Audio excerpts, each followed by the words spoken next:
Good morning, YouTube. Just getting ready to get started here. Just finished making a pickup down here in Evansville, or outside Evansville, Indiana. I'm on the Kentucky side in Henderson, Kentucky right now. Gonna be heading back up through Evansville, up through Indy. Make a delivery here. Trying to get this text-to-speech thing rolling here. Let's see what we got here. Reconnect. It says disconnected. There we go. Connected. Should be good to go. Let me try to adjust the volume here.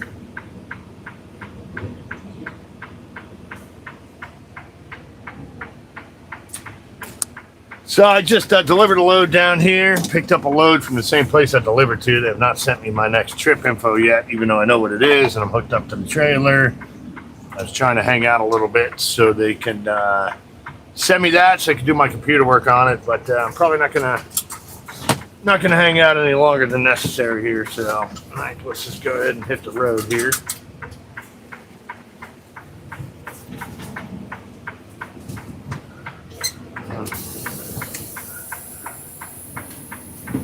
All right, let's roll.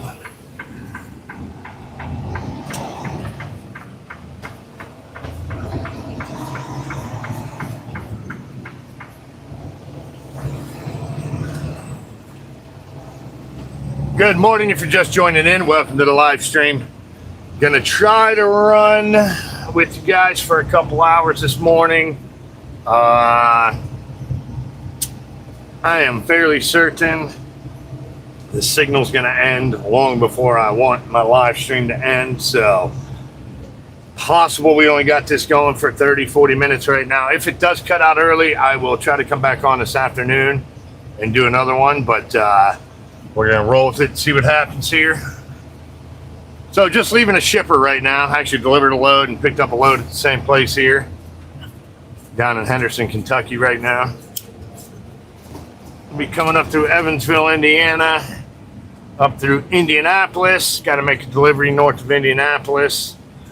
And I'll be picking up a trailer going to near Athens, Georgia for a Monday delivery. So pretty much got my weekend planned out for me here. Should be pretty laid back, easy going. I could have done a few hundred more miles than what they sent me, but I'll just hang back and save some hours for next week. I will be low hours once I make this delivery on Monday, so but should be a pretty good, cool, laid back weekend. So if you're just joining in, please make sure you hit that subscribe button. I do try to come on, do several live streams throughout the week. I also put a lot of short videos and long videos up as interesting stuff happens out here. I do have a text-to-speech program, so even though I'm unable to read comments going down a highway, it will play them through my truck speakers. I'm able to chat, communicate with everyone. I think this is my 5th live stream this week, so it's been a pretty fun week. Some cool people on here, interesting conversations, so like I said, probably going to run into some signal issues where it cuts out. So I'm going to be coming up 69, Interstate 69, out of Evansville, Indiana. So kind of a desolate part of the interstate system of Indiana. So got to make a left here. I was gonna go, but I'll wait. I should have went. All right, here we go.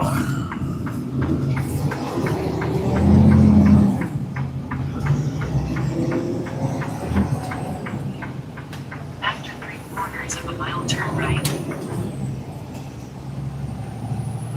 Man, just like that, I have a car already coming up on me. Pretty heavy today, got over 44,000 pounds in the trailer, so I cannot get up to speed as quickly as I'd like to. If you're just joining in, my name's Johnny Dangerously. I'm an American truck driver, been driving truck for almost 20 years now. I'm an over-the-road driver, though I only run the eastern half of the country.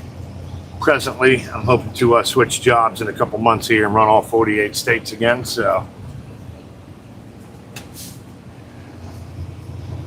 rainy day out here.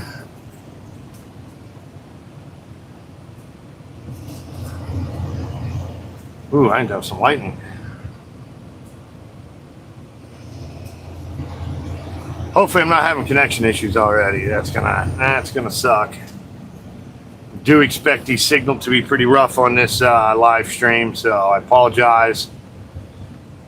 I was debating whether or not even trying until I was in a better area, but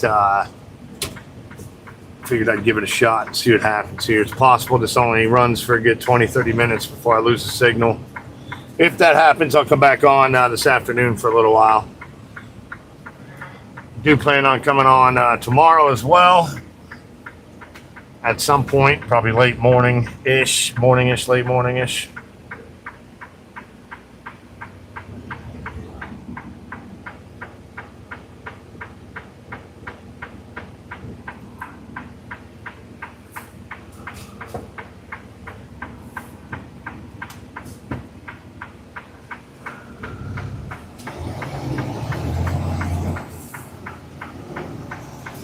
Well, I don't think I think I had the volume down on my text-to-speech. Sorry about that. See if I got it adjusted now. Aaron Shackelford 6106 says, "Be careful out there today, John." You got it, Aaron. Welcome back, buddy.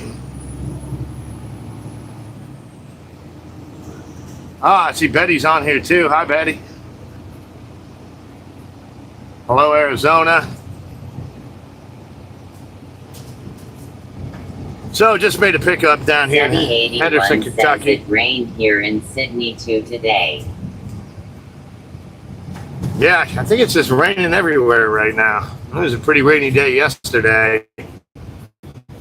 Yeah, pretty much maybe an hour after I wrapped up the live stream, went into some pretty ugly looking storms. So I missed the worst of it though. So Aaron Shackelford 6106 says it's nice and sunny out here, Arizona. nice. Yeah, once you share some of that sun, man, send some my way. It's been pretty rainy through Indiana and the Midwest the past month or two. It's torrential. A lot of farmers' fields are all flooded out and everything, so I'm going to be heading up Interstate 69 from southern Indiana down to Evansville, Indiana, all the way up through north of Indianapolis. Got a short run. Did another short run yesterday from St. Louis over here to Henderson, Kentucky. Then they had a 1,400-mile trip on me, but I didn't have the hours to do it, so they took it back. I think they do that shit on purpose. But that's what I don't like about my current job is I'm over the road and they keep sending me 175 and 250-mile trips. Pretty ridiculous. So SETI81 says in New South Wales during winter, it tends to be wet in winter.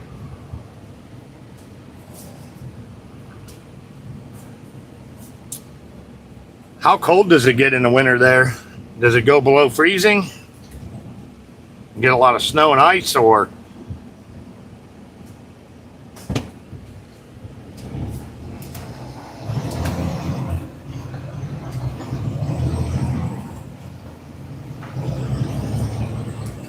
and I'm not sure if you heard me mention before, but I'm not sure how my signal is going to hold up when I'm going up Interstate 69 here. It's kind of a pretty desolate part of the state there for a good 100 miles or so. So we're going to give it a shot. If it does cut out, I'll try to come back on this afternoon for a little while.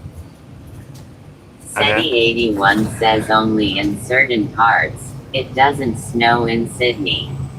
That's cool. I would love to not have to deal with ice and snow. So I drove down here. They had a storm that, like an ice storm, blizzard kind of storm that went through the southern United States back in, I think it was January, towards the end of January. And it's a part of the country that usually does not get that cold. I mean, I think it went below zero even. Like a lot of people don't even have furnaces or anything in their houses. Little narrow, small, short bridge there. And yeah, I got a video up of what it was like driving that day. I reposted it a couple weeks ago, I think. So, but yeah, I basically had to drive 25 to 30 miles an hour for a solid 6-7 hours before I was able even to increase the speed much more than that. And it's just a long, long day. What sucks about it is I get paid by the mile. So I'm working extra hard and only making half the money I usually make. Because I'm only going 25 to 30 miles an hour. But you gotta do what you gotta do.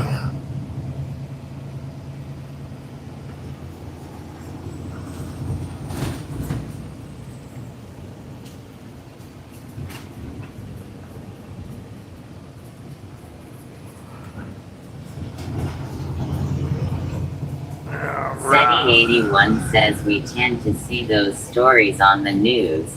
Trucks and cars getting into accidents because they don't drive to the conditions. Yeah, people definitely drive faster than they should on that stuff. And an interesting observation I've made over the years is like it's starting to rain now. Once I get on the highway, if it's raining this hard or harder than what it is right now, people will drive 30 miles an hour, 35 miles an hour. So they actually drive slower in torrential rain than they do in ice and snow. And it's completely a visual thing. I mean, it's not even like they're adjusting their speed for the conditions when it's raining. It's just because they can't see as well. So they just automatically slow down. Yep, starting to come down now.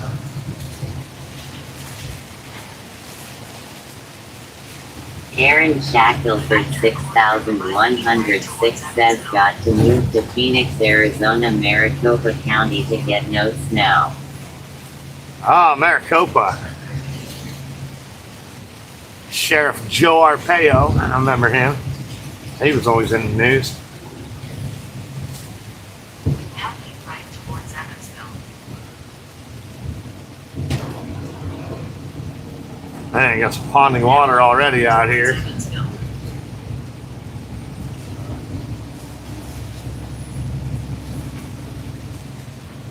So we're going to take this Route 41 up to Interstate 69. Pretty slow going for the first 10 miles out of where I came from here. Do have a load of paper on right now. 6 miles. Big rolls of paper.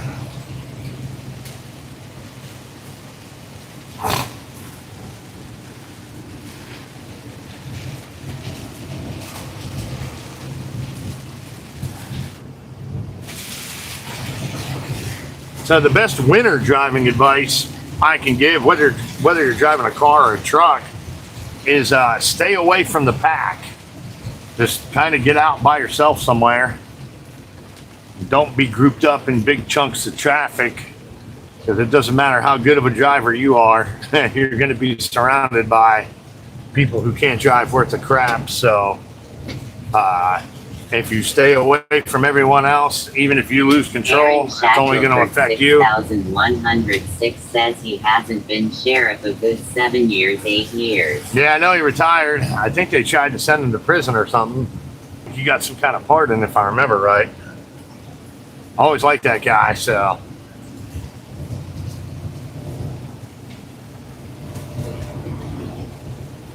Boy, getting darker and darker. It should be getting lighter and lighter. 81 says last year I'm pretty sure I soaked someone walking on the footpath because I didn't see the massive puddle. Yeah, that sucks. I'm sure I've done that or come close to doing that. I always definitely would feel bad about it for sure, but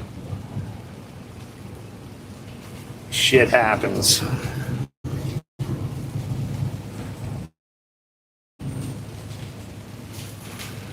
Yeah, and could be dealing with the same situation here coming up. There's big puddles ponding right there. Anybody's out here walking in this, they're probably going to get hosed down pretty good.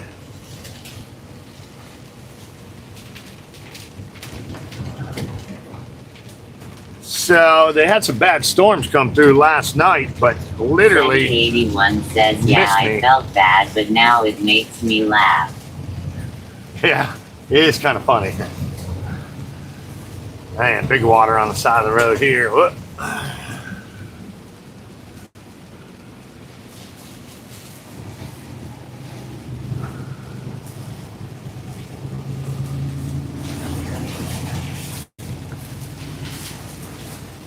So when I stayed last night, these big storms, they had tornado watches up and everything.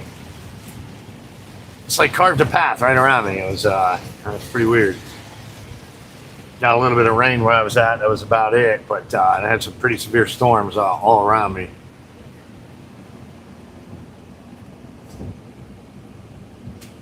Robert C. 2304 says hi. Hi, Robert. Welcome to the live stream.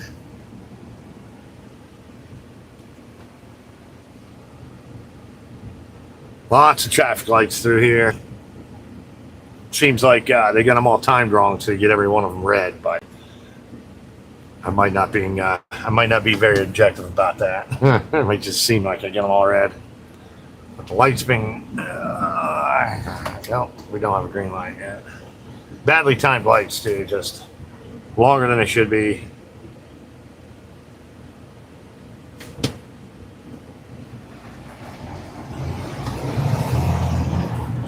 Not sure if I'm back in Indiana yet or if I'm still in Kentucky. 81 says it's crazy to think about you having to deal with tornadoes over there.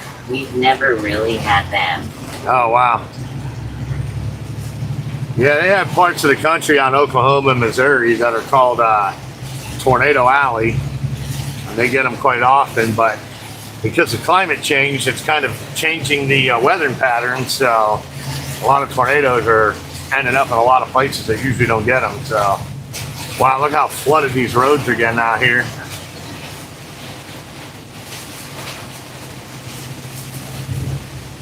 Hitting big puddles, big ponding here.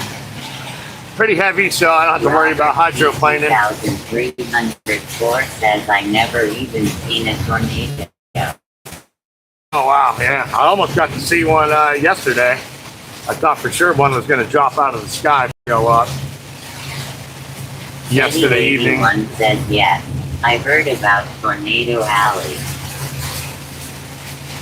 Yeah, I was in Oklahoma City one night and they had tornado warnings up everywhere, sirens going off, and I mean, just the steady wind was 40 or 50 miles an hour. Just being inside the sleeper berth, it just felt like a 30-foot giant outside my truck, just shaking my truck. And you know, pretty much all you can do in that scenario is just take a couple Benadryl and go to sleep, and you know, say a prayer and hope you wake up the next day. I mean, it's not a whole lot of areas to go for safety in that situation. I'm not going to go in a cooler inside the truck stop and get killed by a bottle of Mocha Frappuccino or something. Robert 2304 says, wow, that's scary.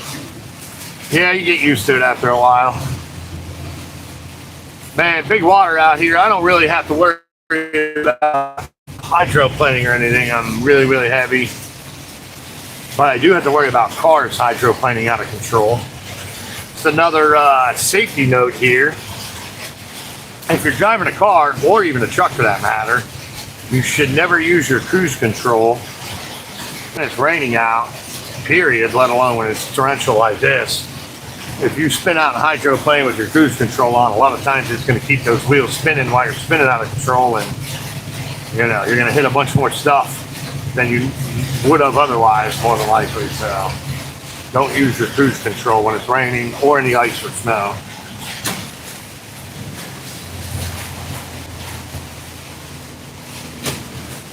All right, a couple more miles. About 2.5 miles to Interstate 69. And a 55 mile an hour speed limit right now, going 39 miles an hour. So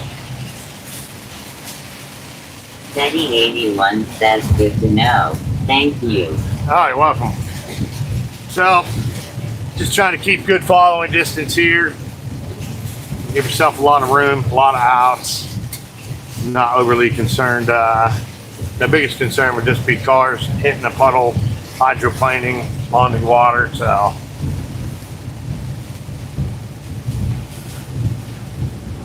even though it wouldn't be my fault or preventable on my part. Still would take hours and hours to do the paperwork on it and ruin my day. So, all right, crossing some bridge here. I think we're going from Kentucky into Indiana right now across this bridge.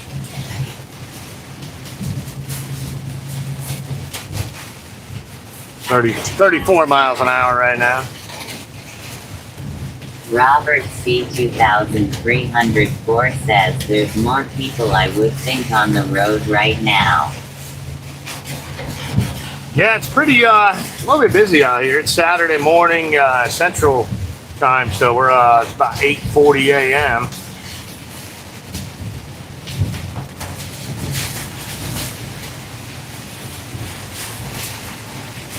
Now, I looked at the radar a few hours ago, and I started my shift, and none of this is on the radar at that point. So I don't. This AccuWeather is pretty much a worthless app for. Aaron Shackelford 6106 says it's 87 out here in Arizona at 6:40 a.m. Oh wow, yeah, it's pretty warm. We got a heat wave coming through here. Down in Indiana, it's going to start tomorrow. I think up in Chicago, it's going to be Monday, but 95 degrees, 110 with the heat index. So they got all kinds of excessive heat warnings up right now. There's some lightning up to 47 miles an hour, 1 mile to Interstate 69. After 1 mile, keep right on the Robert C. 2304 says it's 939 at where I am.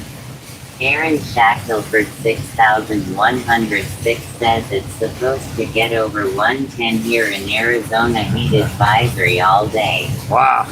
Yeah, it's pretty warm.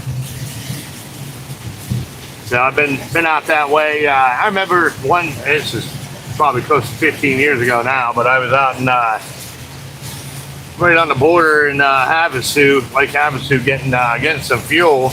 And it was like, I don't know, 10 o'clock at night. It was still 100 degrees outside. The wind was blowing 25, 30 miles an hour. And it was like a hot furnace just blowing in my face. And it made me want to barf.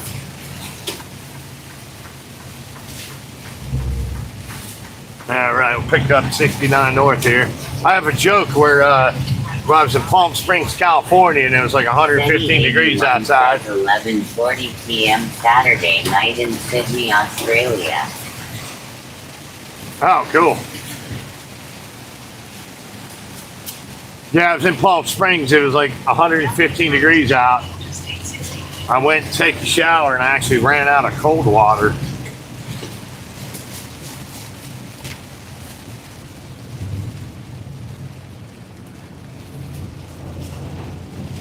All right, let's get on the interstate.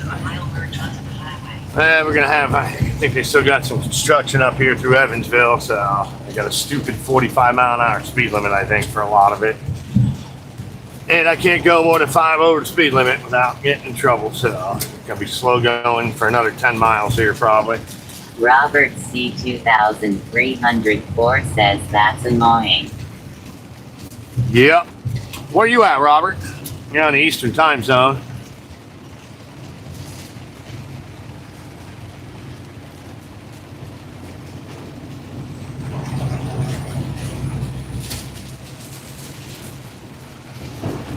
Yeah, it's this water in the construction zone is probably not going to be good. 2304 says it is 941 time where I am right now.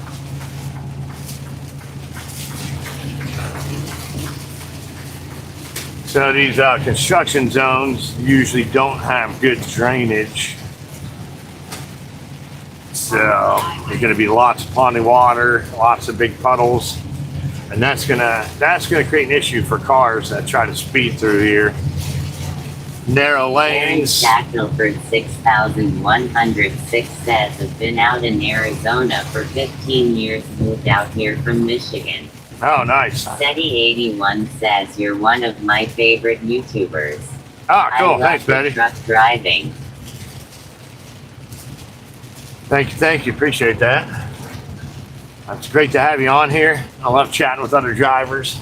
Robert C 2304 says 9.41.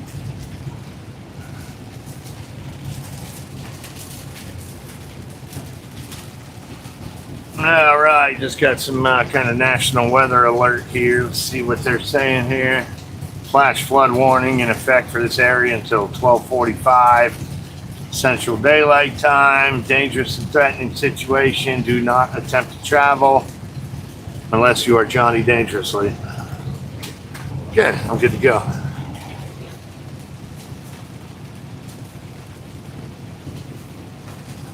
So yeah, being in this construction zone is not an ideal situation right now. Usually cars drive faster than they should, especially faster than the conditions probably call for. So very narrow lanes. This is where you'll see a lot of incidents, accidents happen at, a lot of tragedies in these types of scenarios. So hopefully I can get out of Dodge before any of that happens around me. Ooh, Long John Silver's. I can go for some of that right now. Oh, we're almost out of construction. They must have wrapped some of this up here. That's a good thing. All right, let's hit the gas and go.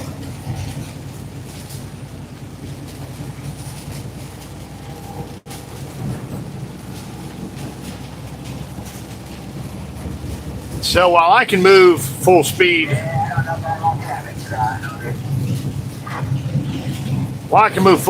pretty easily through Robert these C conditions. 2304 says I have never been in a very big storm before. I've been in storms till like 30-mile-an-hour winds and that's it. Oh, wish that was the case for me. Where do you live, Robert? Where are you at?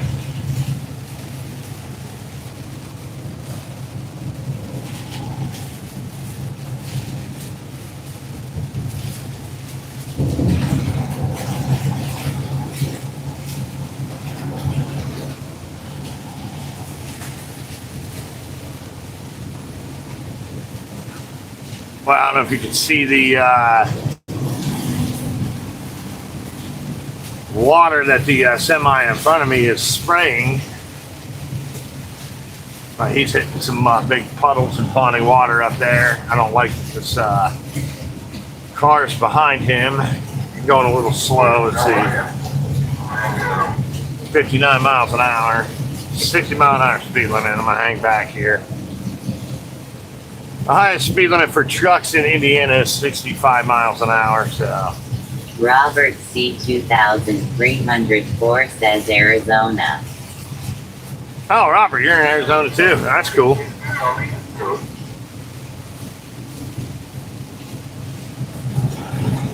All right, that car's going around. I like that. Hopefully they speed up and I don't have to worry about them. Alright, not sure what they're saying on the radio here.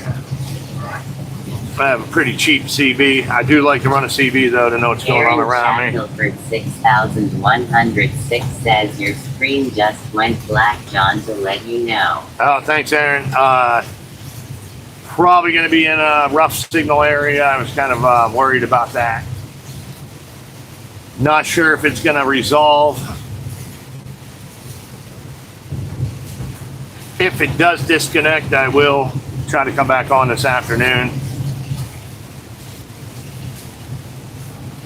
for a little while. Robert Definitely be back on tomorrow. 304 says for me too. Yeah, there's probably not many cell towers. I mean, I'm still in Evansville, so I mean, it shouldn't be that bad yet. But Indiana is kind of a weird state. I often wonder if they're still on dial-up internet or something out here.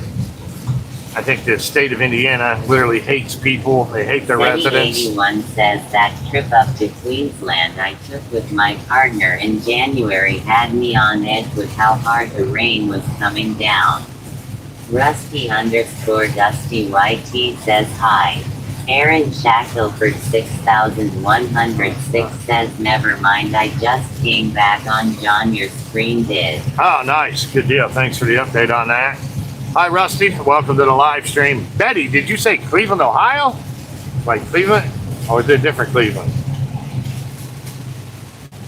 Aaron Shackelford 6106 says, your screen just come back on John. Oh, cool. Thanks, Aaron. Appreciate that.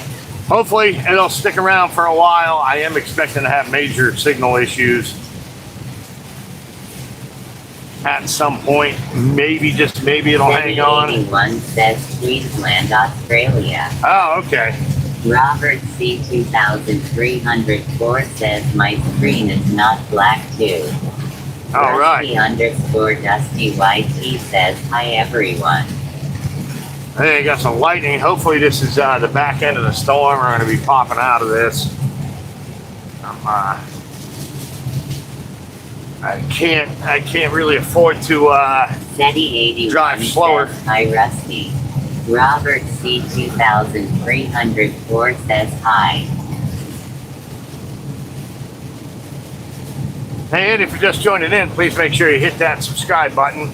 I do come on several times during the week with some live streams, pretty much whenever I can. It's a lot of fun chatting with everyone. Definitely helps pass the time. I do put a lot of other videos up throughout the week, short videos, long videos. I got a few more I'm working on. It's been a pretty busy week, so. YT says, hi SETTY81. Aaron Shackelford 6106 says, Robert, you live in Glendale.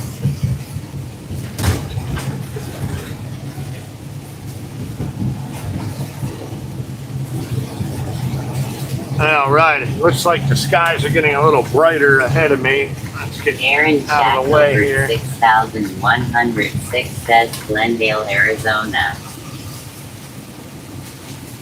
Well, you guys are probably neighbors, Aaron and Robert.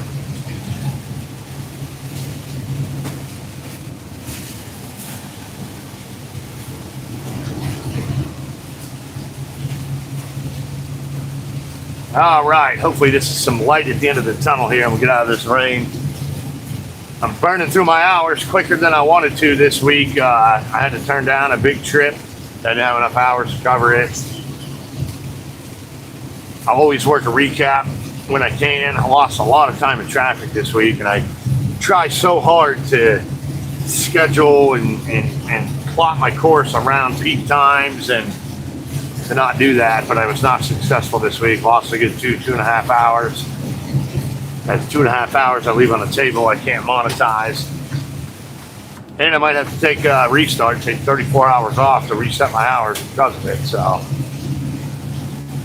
There's things you can control, there's things you can't control. I just try to master the things I can control.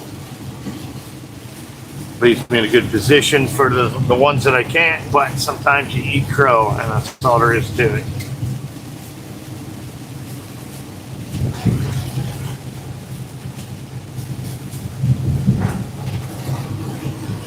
All right, I got a truck coming on from the right over here. I'm gonna get left. Am I in a 65 yet? No. That Walmart truck goes 65 miles an hour maximum if it's an actual Walmart truck pulling it. So once the speed limit goes to 65, I'm gonna fire it up to 68. Get out in front of everybody.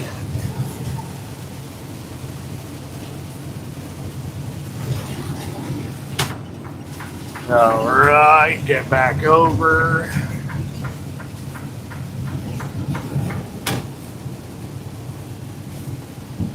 Robert C 2304 says no.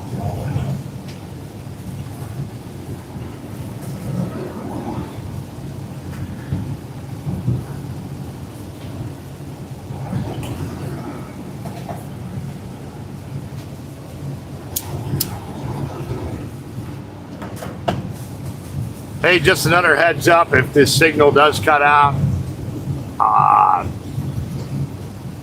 I will be back on this afternoon for a little while, so hoping it doesn't, but it is kind of a desolate area of the state down here, southern Indiana. It'll probably be 3 or 4 hours later if it does cut out. So E Honda X3N says, is it Arizona? Robert C2304 says, okay. I have you in my subscribers list, so I'll be notified when you go live. oh, cool, man. Thanks, bro. All right, speed limit is 65, I do believe now. I did not see the sign, but my tractor computer scans the signs and it's saying 65. Doesn't actually mean it's 65, but usually if it goes up, it saw something. And Walmart's only going 62 miles an hour right now. I got a car coming around, and I'm gonna get up here and pass this guy. In inclement conditions, I like to 7081 says, watching that video of you at that old stockyards, those horns were crazy. oh yeah, they said those things can weigh 50 to 60 pounds. Like the set of longhorns on those steers, so they're humongous. Could you imagine getting speared by one of those? Holy smokes. But steer are not bulls, so they're usually pretty laid back and easy going. I sat up on top of one of them, so that was pretty cool.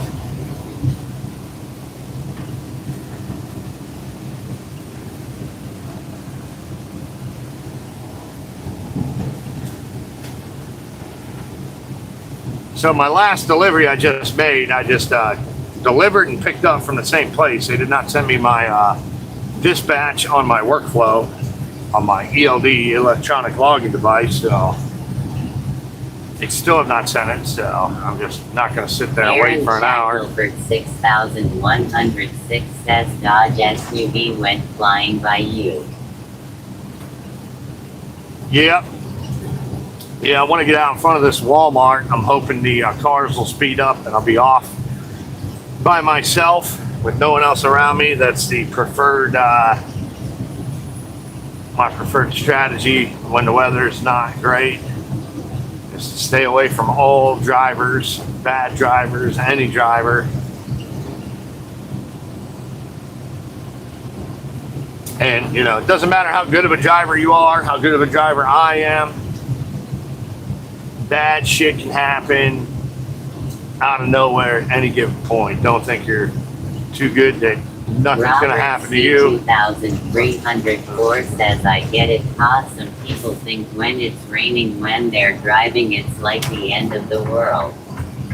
Yeah, sometimes you'll come across people driving 20, 30 miles an hour out here, and it's incredibly dangerous because I usually drive full speed through this.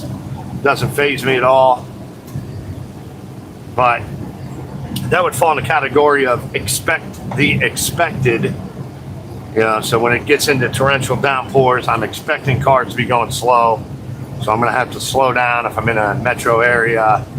Definitely be on heightened alert for it if I'm driving faster. So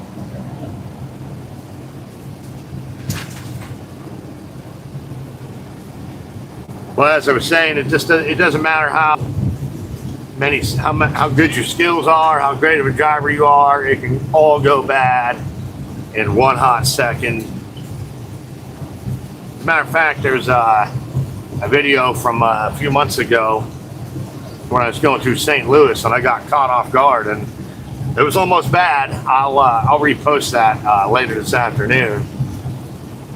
But I literally had to, when I was getting on the highway, I had to jump over 5 lanes in less than a half a mile. I'm going slow. There's other highway speed traffic. It was pretty busy. I came up on, I think it was like a 15 or 20 mile an hour curve at the end of the exit that was like 5 or 6 lanes over. And I was going about 50 miles an hour. And but I'm a pretty good driver. I've been doing this a while. And I almost got in a major situation there. So you never let your guard down, regardless. So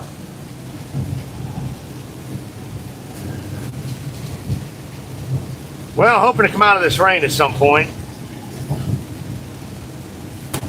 Thought I was getting to the end of it, but maybe not.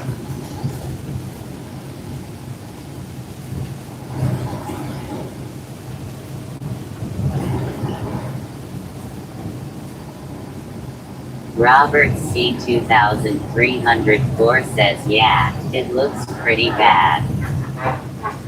Yeah, the rain's tapered off a bit. It's just a light rain right now. But with all the heavy stuff that rolled through here, it could still be ponding water and some puddles laying around that are could be problematic for some of these cars. So.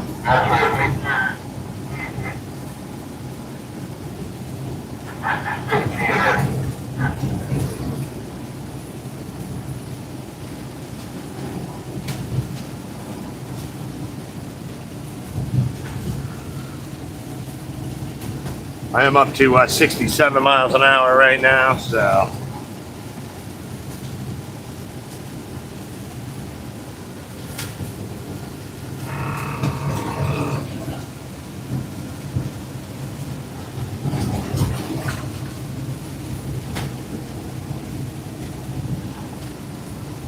I have no cars around me, got one in front of me. Let's see if I can see how fast he's going. He might be out of my radar range here.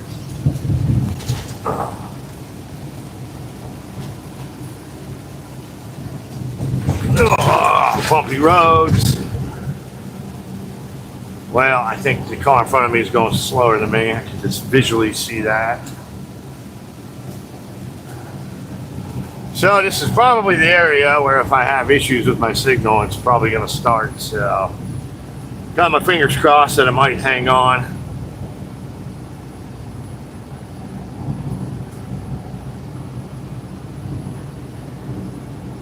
Pretty quiet stretch for the next, let me look at my navigation here. 144 miles until I reach the I-465, which is the loop around Indianapolis.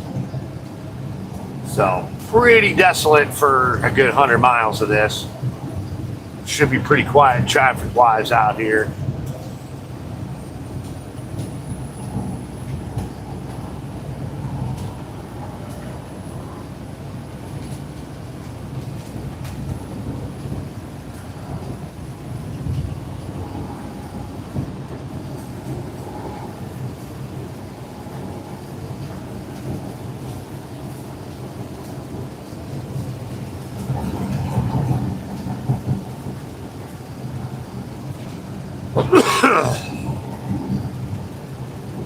Robert C. 2304 says, at least I can see part of the sky now. Yeah, I think we're getting towards the end of it. Might take another 10-15 minutes to get back on the dry road. Hopefully, anyway, so.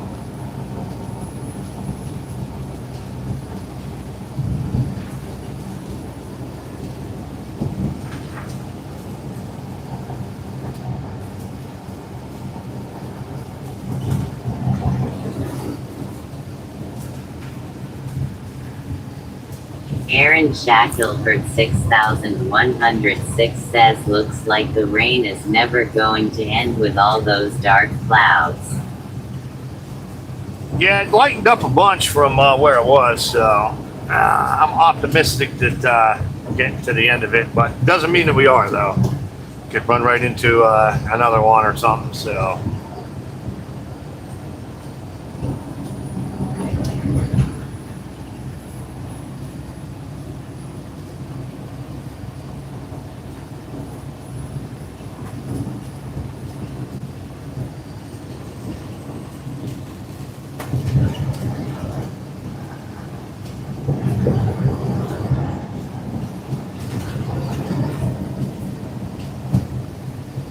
Robert C. 2304 says, yeah, I never been in this much cloudy weather, cause usually my cloudy weather is like you can still see part of the song. Yeah, that's pretty cool.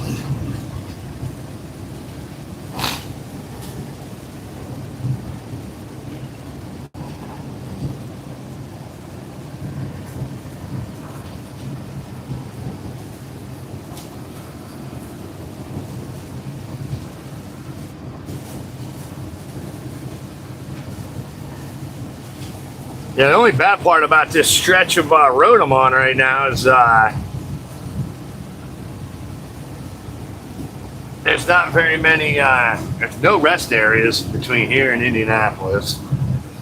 There's no larger truck stops. I think there's a couple that have maybe 5 to 7 parking spots there. So if I'm coming down through these parts towards the end of my shift, you're literally going to have to take your 10-hour break on the shoulder of an on-ramp or something, and not something I like to do. I have done it.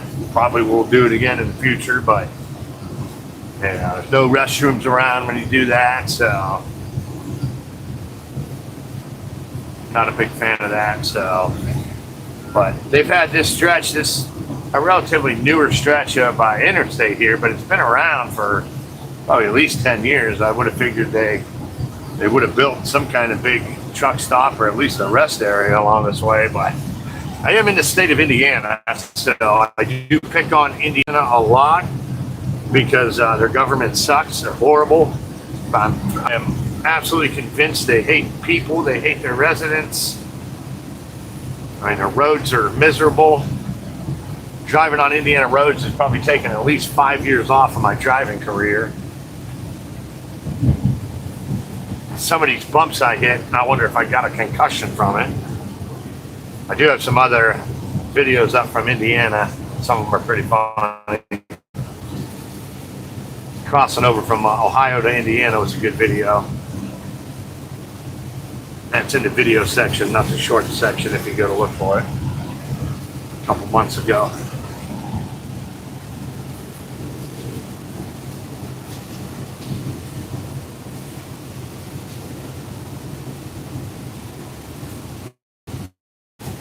But when I'm picking on Indiana, I'm not picking on the people of Indiana. I probably have just as many friends in Indiana as I do where I'm from in Ohio. So I end up driving through Indiana a lot, so that's probably, I notice a lot more of the flaws and stuff that could be and should be being done better, but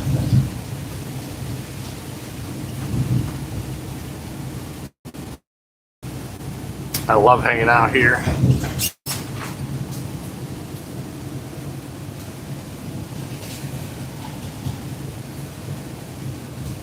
In the previous job I was in last year and the year before, I used to hang out down at the Horseshoe Casino in Shelbyville, Indiana a lot. Aaron Shackelford 6106 says, John, have you ever been up in the Arch in St. Louis? It's a pretty cool view up there. Dude, I have not been up in it. I only found out recently that you could even do that. I had no idea. I was doing a video on the Arch a few months ago. Graham says hello from Australia. Wow, it's raining nice. Welcome to the live stream.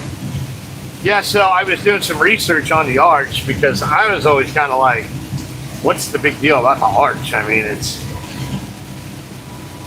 just like some concrete or whatever. So I was doing some Wikipedia on it, and I had no idea that you can go up to the top of the Arch. So I have not been up there yet. If I ever get any time off near St. Louis, I'll definitely check it out and do it. So, but my buddy said the elevator ride up there is pretty trippy too. He said you have to do it when you're drunk. So he said he was drunk when he went up in it, and it's pretty cool. So, what about you? Have you been up there? Have you gone up in the Arch?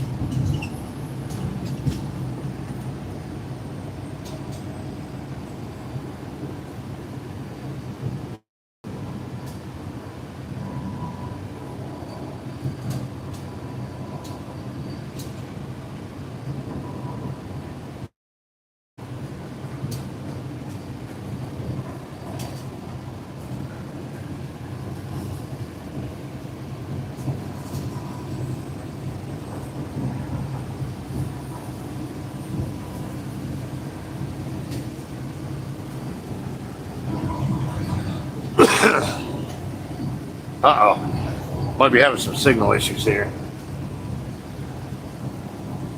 Maybe not.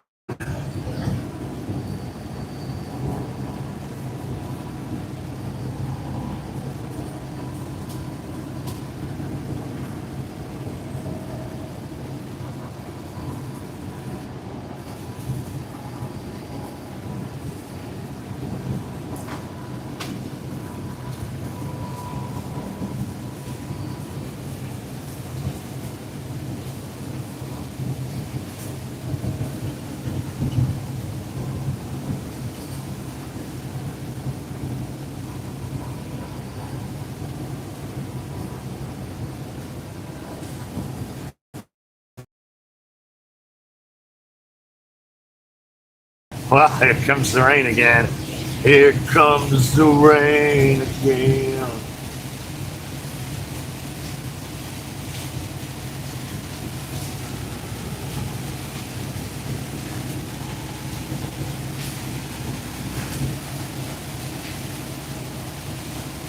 Teddy81 says I only knew about the art from watching Percy Jackson TV series. Huh. Yeah, I've been going through St. Louis for, man, close to almost 20 years now, and always see it in the background of whenever I'm driving through. It looks pretty cool, but I never really knew the history of it. I did read up on it. I don't remember the history. Don't remember what I read on it, but you can take tours of it and go up to the top of it and stuff, so that's pretty cool.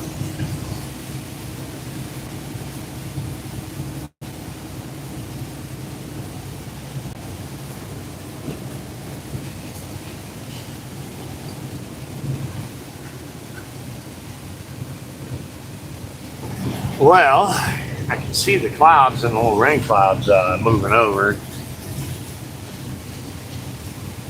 Maybe that's the end of it up here. Come on, let's get out of this mess. Robert C2304 says my phone is about to die, so I have to leave. All right, Robert, I'll thanks get for back joining on in. like an hour. Cool. Aaron Shackelford 6106 says yes, I have. Yeah, that's awesome. What'd you think? Was it pretty cool? Worth doing? Thanks for joining in, Robert. We'll catch you when you get back on here, man. Hey, it just got a little brighter out here.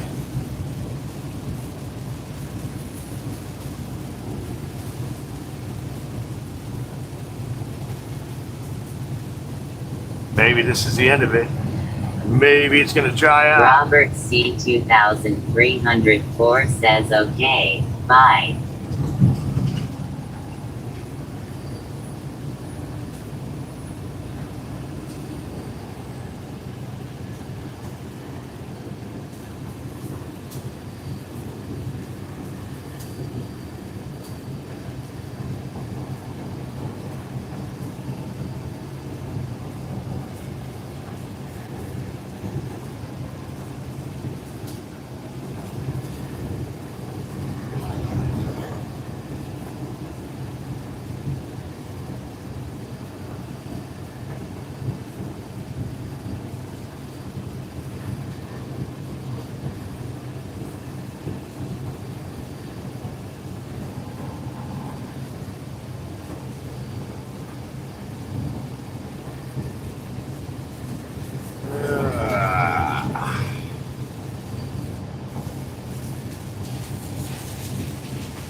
Well, a little bit more rain, I guess.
Aaron Shackelford 6106 says yes, it is pretty cool. Nice. Yeah, I'm definitely gonna have to check that out at some point. So.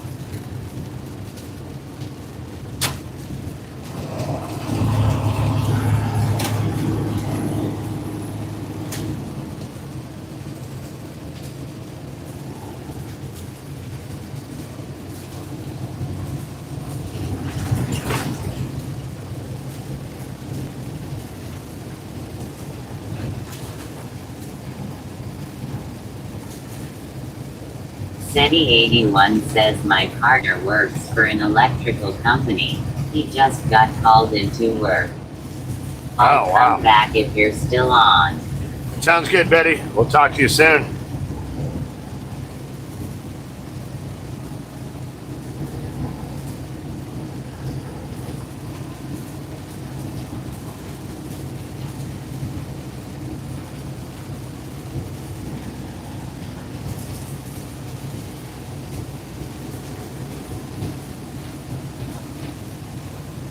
So if you're just joining in, currently heading Interstate 69 northbound, just outside of Evansville, Indiana right now, on my way to north of Indianapolis. Got a short little run here. I'll deliver and pick up from the same place, turn around and head back down to Georgia for a Monday morning delivery.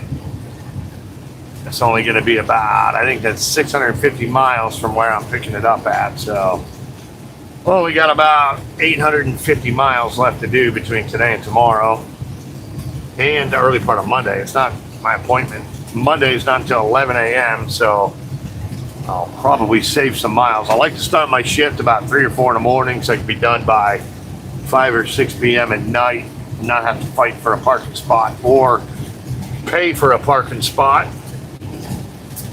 That's becoming a big deal out here. A lot of these big truck stops, your Pilots, your Petros, your TAs, Flying J's are turning 20 to 30% of their parking spots, sometimes 80 to 90% of their parking spots into paid spots. So my company does not reimburse for truck parking, which is bullshit. I mean, it's not my truck, not my trailer. I'm not going to spend my money to park someone else's crap. So I have a video I'm going to put up probably later about one truck stop I went to. It's a Saturday morning at like 9:30 a.m. in the morning. 1171 says same weather in Bowling Green, Kentucky. Oh, Thunder, man. rain. Man, it's got pretty widespread then.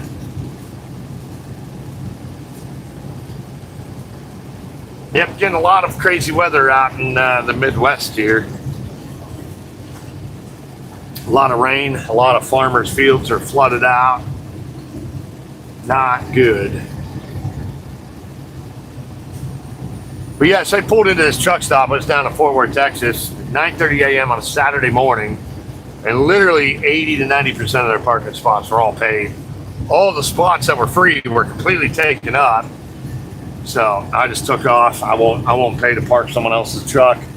If I pay, and if it was $5, it wouldn't even matter. But yeah, this is 20 to 30 bucks to park a truck for like a 10-hour break. So not going to do it. Not happening. Not using my money on that. And if you think about how much I have to gross to net that 30 bucks, you're talking the first 80 miles I drive in a day to come up with 30 bucks after taxes or something. I don't think so. Just to park somebody else's truck. So what I'll do is I'll just drive 30, 40, 50 miles down the road, find some free parking, and if I have to, I'll turn around and double back that 30, 40, 50 miles. So if they want to spend 50 bucks on fuel, I'll gladly burn their money on that. So this is one of my peeves out here.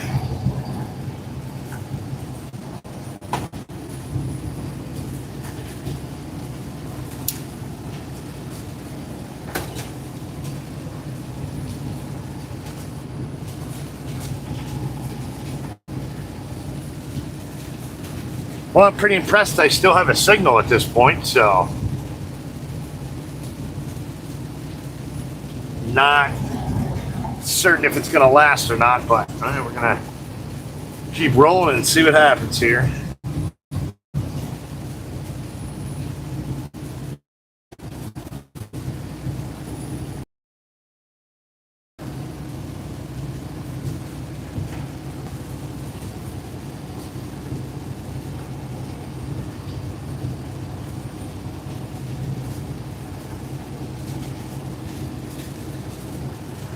Ooh, got some more lightning there.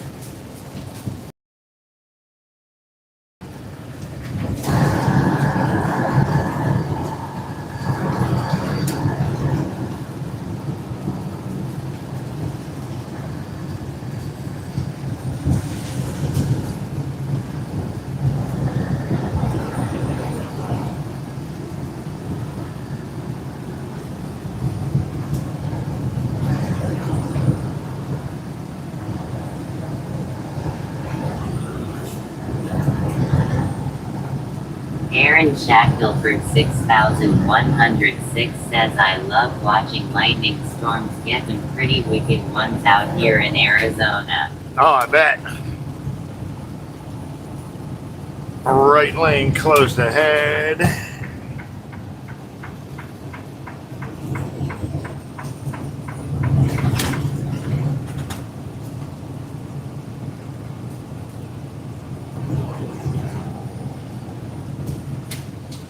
Well, I don't think there's a lower speed limit for that, so that's pretty cool. Well, looks like a little short construction zone here. Oftentimes in Indiana, you'll see construction zones where they have barrels up, a lower speed limit, construction zone signs, but they're never doing anything at all to it. When they're finished with the construction, they'll leave it up for another couple months. I mean, this little zone here will probably be set up for a month and they'll never do anything to it.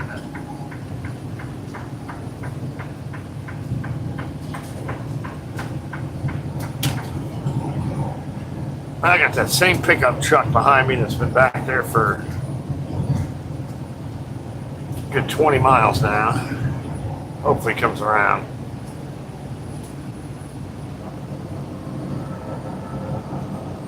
Maybe it's a different one, I don't know.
Still waiting for this rain to stop. It's pretty light right now, though.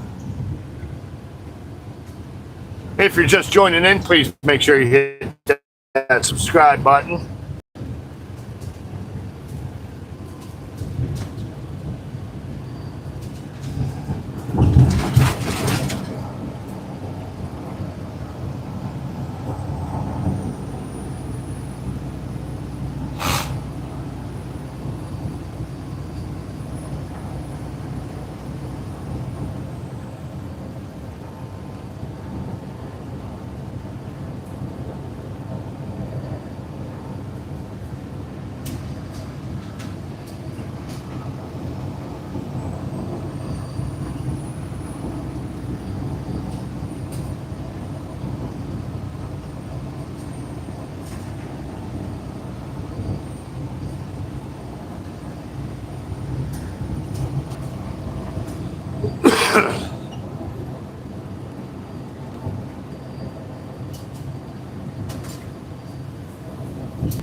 raining heavier again.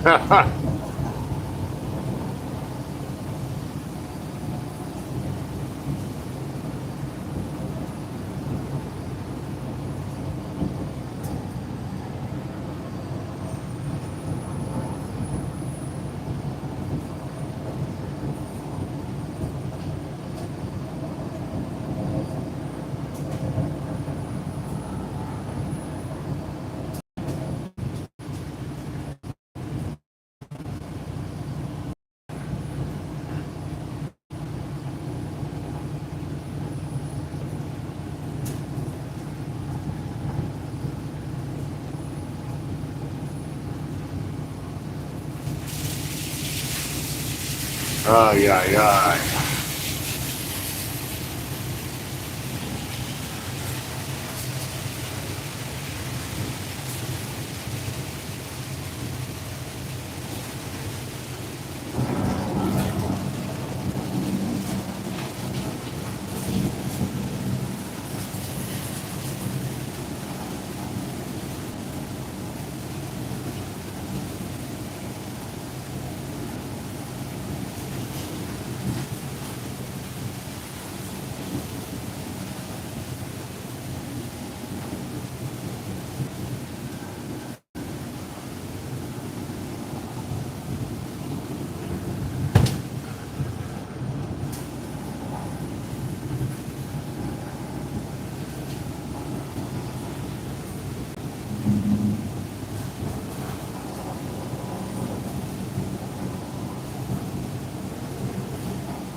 These lanes here.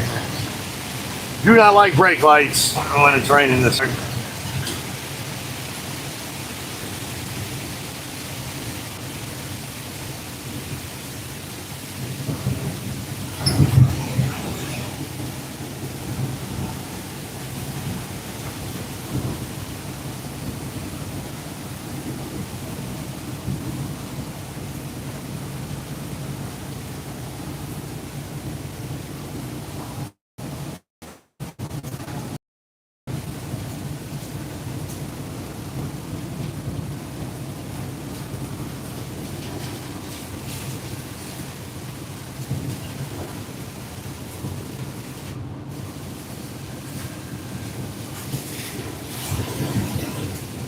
Queensgate 1171 says doesn't look like I will get to mow grass today.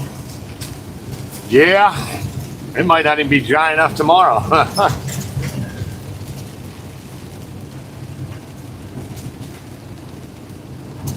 All right. Well, I keep going in and out of it here, so keep thinking of getting to the end of it, and then it starts coming down harder again. So, what are you gonna do? Good sleep weather though. Wish I had time to stop and take a nap right now. 72 degrees out, so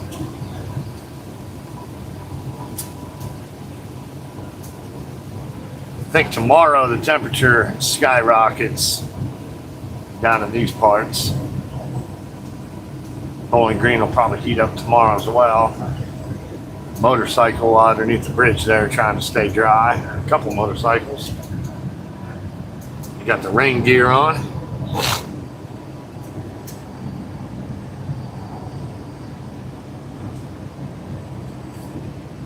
And they're heading south, so they're going to be in it for a while. I'm wondering if they're just putting their rain gear on now, though. That might mean it's dry up here. And you just hit the rain coming down, so Maybe. Looking. Wow, check it out. Pavement's only half wet right now, so. Hell yeah. Look at them. Look at all that flooding in those fields right there. You can see it off to the right a little bit. That is not a lake. That is farmland. Not good for the crops.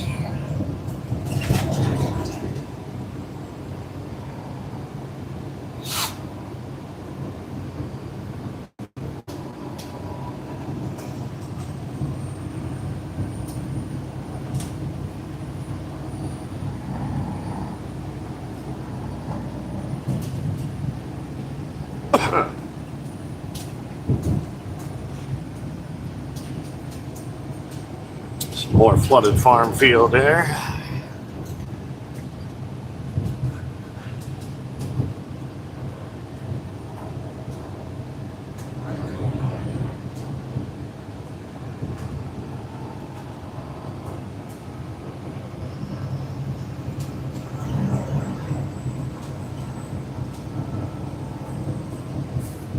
All right, I think finally getting out of the rain here. Hopefully it stays that way for the rest of my life, or at least the day.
Queensgate 1171 says on the radar looks like you're traveling with it.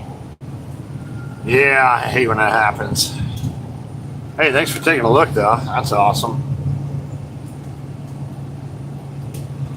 Yeah, I'm gonna have to get pulled off and make some coffee here. I need some coffee, but I don't want to stop now. Let it catch back up to me. So I'll drive another 20, 30 minutes down the road.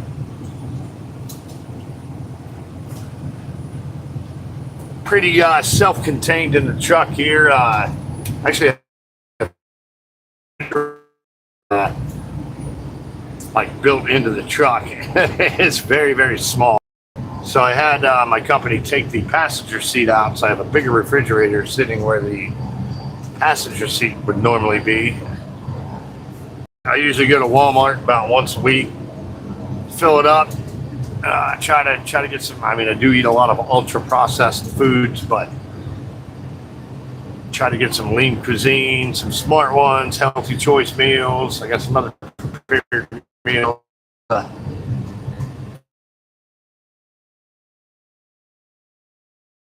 Going for all parking, I literally make sure I don't spend $1 there that I don't have to. I literally spend no money at these truck stops. I mean, they're basically highway robbery centers anyways. I mean, mark everything up 200 to 300%. I mean, some of these places you go to buy a gallon of water, and it's like cheap, horrible water that tastes like dirt. And it's like almost $5 a gallon. I mean, get out of here with that crap. So I make it a point not to spend any money with those highway robbery centers. So do make my own coffee in the truck. Get some Starbucks. Got a little 4-cup maker. So in previous gig, I used to I used to grill. I carried a grill with me. At a butcher, I'd get just a center loin, get some filet mignon, and buy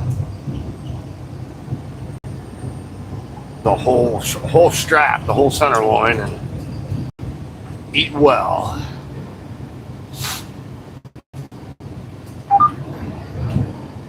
But now that I'm back over the road, it's very difficult, unpredictable, when I'll be able to have extra time to do that. Oh, that sound you hear is them finally sending me the trip. I'm currently driving down the highway. So they finally sent me to dispatch, even though I'm almost 100 miles down the road with it. So that's good. When I stop to make some coffee and grab a quick bite to eat, I can send all those messages in, all that load info in, and get that caught up.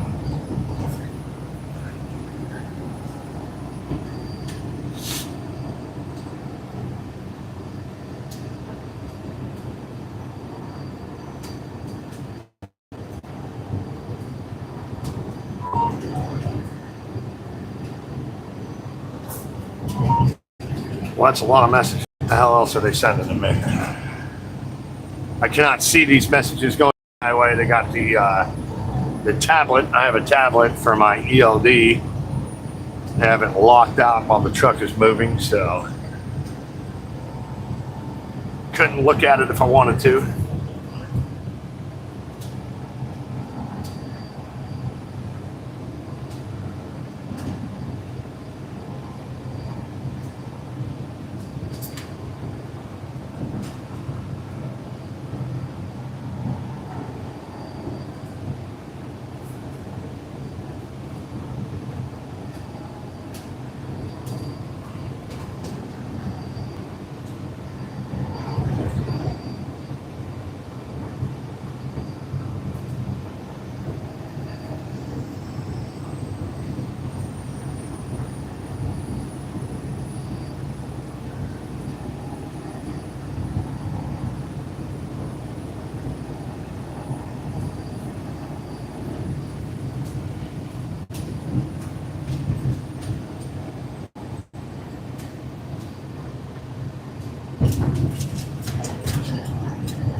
Robert C. 2304 says hello. Hi, welcome back, Robert.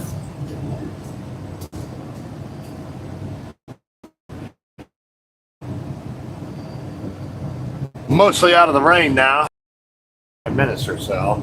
Aaron Shackelford 6106 says I seen a few days ago Elon Musk is getting rid of the EVS Teslas and he's making V8 engines for the new Teslas. What? Like internal combustion engines?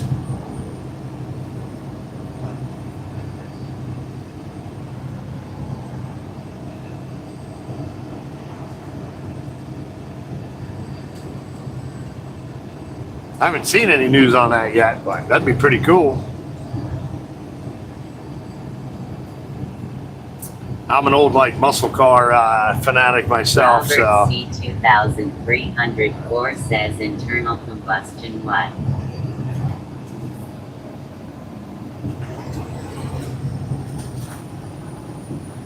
internal combustion engine, like an ICE motor instead of an EV, so like a gas.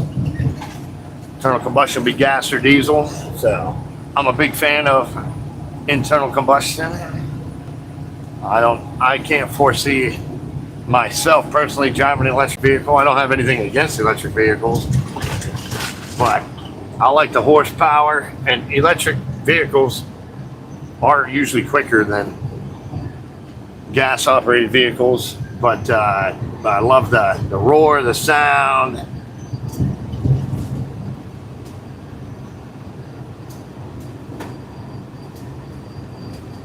So I don't have my Hellcat anymore, but I had a Hellcat, and I was in Columbus, Ohio, going to I was buying some golf clubs off the Facebook Marketplace. So I went over to this guy's place, 6304 says it looks like everything got better since I got back. Aaron Shackle Weather has improved. 106 says that's what I seen. It's about 40 minutes or so video on YouTube about it. Well, I'm gonna have to look for that. I mean, that's pretty interesting. I don't know if I believe it, but he's pretty hardcore EV. But it would be pretty sweet if he did, though, because I won't drive a Tesla unless it has one of those in it. You know, gas engine. When I was on my way, I went over to meet up with the guy to buy these golf clubs. So I pull up in my Hellcat, and he's got a Model 3 Tesla in his garage, and ended up buying a cheap set of golf clubs. 304 says I like gas Simpsons better than electric engines. Yeah, me too. And it's just a personal pleasure kind of thing. You know, I don't have anything against EVs or whatever. I'm all for doing things that are better for the environment, as long as they don't inconvenience me. But I mean, obviously, I burn almost 100 gallons of diesel a day when I'm driving a truck. Yeah, 80 to 100 gallons. You know, I'm probably rip through 400 to 500 gallons a week. That's a lot of fuel. So anyways, I was buying these golf clubs. The guy had a Model 3 in his garage, and I'd never really seen a Tesla or anything up close, and he'd never seen a Hellcat. So he was like, well, I'll give you a ride in my Tesla if you give me a ride in your Hellcat. I was like, deal, let's do it. And holy shit, dude. The torque and horsepower these things have when you hit the insane mode on that. Oh my gosh, it is so quick. I mean, Aaron Shackelford 6106 says he is the first trillionaire in the world now. To let you know, John. Yeah, I saw that. So he did lose $350 billion though last week, just when the stock prices went down on the SpaceX or whatever. So I don't know if it went back up. He might not currently be a trillionaire or whatever, but the weird thing is that's not even like real money. It's just paper money, like on paper. So if he went to sell all of his stock right now to turn that into $1 trillion, like supply and demand on that stock, there would be an oversupply, so the price of that stock would plummet. So if he tried to like monetize all his stock immediately, it would crash the markets, and you know he would never be able to get that $1 trillion. So it's kind of a weird number. It's not, it's not real money. So, and the crazy part is when he was like the richest man in the world, or one of the top 5 or whatever, is so what he does, and a lot of these rich people that have the stock, billionaires and stuff, do, is they don't ever sell the stock to buy stuff. They get loans against it, use their stock as collateral, so they don't have to pay tax to spend that money. You know, if they sell $1 billion in stock, they're going to have to pay $400 million in taxes. Well, they don't want to do that. So they'll get a loan against it, use the stock as collateral. So at several different points, Elon Musk had so much stock being used as collateral. 106 says, yeah, it's all in stock and I need money. Yeah, so, but the crazy part about Elon is while he's got several $1 billion, probably, even when he had over $100 billion in holdings. 6106 says it's all stock. Yeah. And even when he had 100 and some billion net worth, he had so many loans against it for Tesla and his other operations that, he was near bankruptcy a number of times, even though he's still worth like $100 billion. Like if that stock dropped below a certain amount, he's got to cover the collateral that stock no longer covers for the loans that he's got out. So, he's,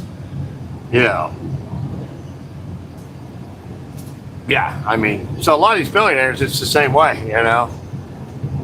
You know, they're using their stock as collateral. So even though they got 100 some billion in stock, they technically don't even own that stock because there's loans against it Aaron for their Shackelford businesses. 6106 says invest in gold. I invest in dash cameras, camera equipment here. I don't like the stock market. You know, gold is, I like gold, but yeah, I mean, it's got no, like the growth on it is usually pretty limited. You know, when the economy does bad and stocks go down, the price of gold goes up. But, you know, there's just wild swings on it where it usually doesn't keep pace with the stock market or whatever. But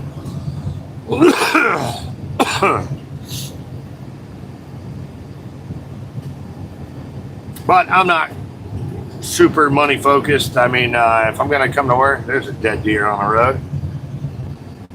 If I'm going to come to work and work this many hours in a week and work this hard, I mean, there's certain minimums that I'm going to require. I'm not going to do, you know, I'm not going to be taken advantage of. I'm actually am being taken advantage of in my current job.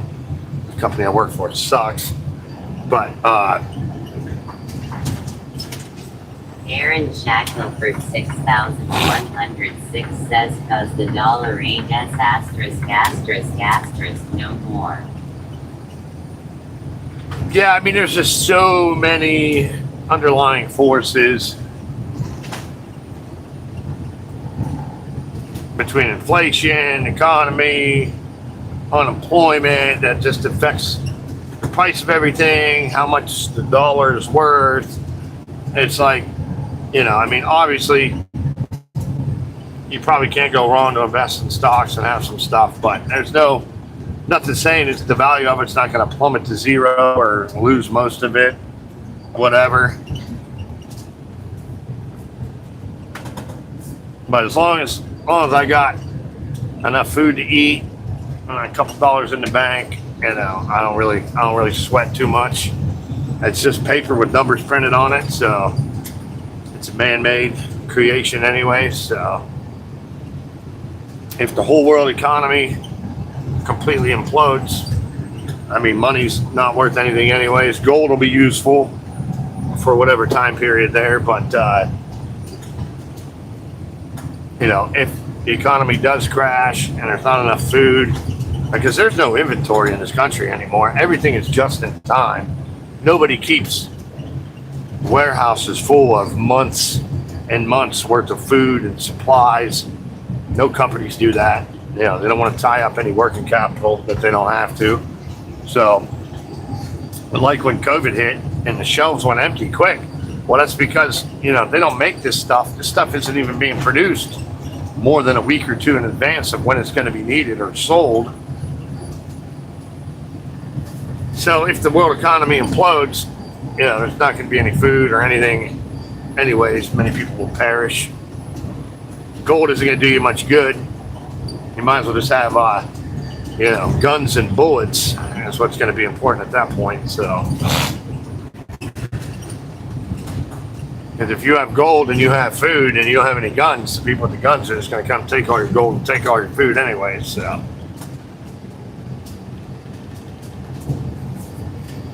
anyways, just theoretical, in theory type of scenarios. Not saying any of that stuff's going to happen. I'm just saying I just don't really care. You know, whatever happens, happens. Go with the flow.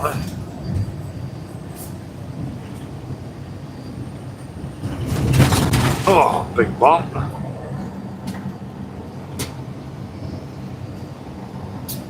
Man, I'm going to have to stop, get me something to eat, get some coffee here shortly, so I'll probably let y'all hang out with me for that. Maybe I'll flip the camera around while I eat and hang out with y'all. I wanted to get a little ways out of this rain so it didn't catch up to me again. So maybe another 10 or 15 minutes will get stopped.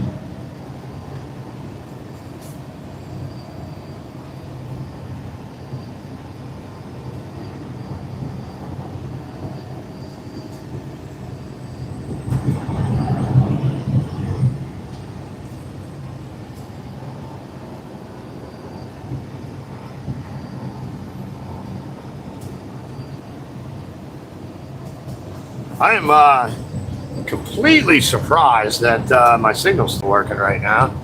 That's freaking awesome. I got T-Mobile. That's who I use, and yeah, they're usually pretty spotty when you get into pretty desolate areas here.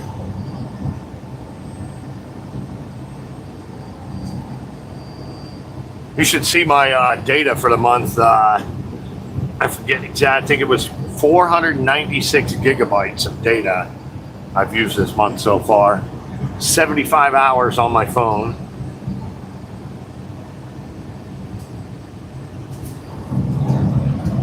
Ryan Truck Photography says hi. Hi Ryan, welcome to the live stream.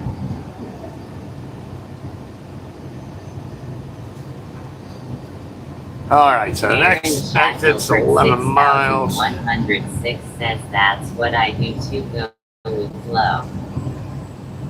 Yeah, there's no sense of worrying about anything and being overly stressed or have anxiety. Whatever's going to happen is going to happen. It's going to be out of our control. But just relax, sit back, and enjoy the show.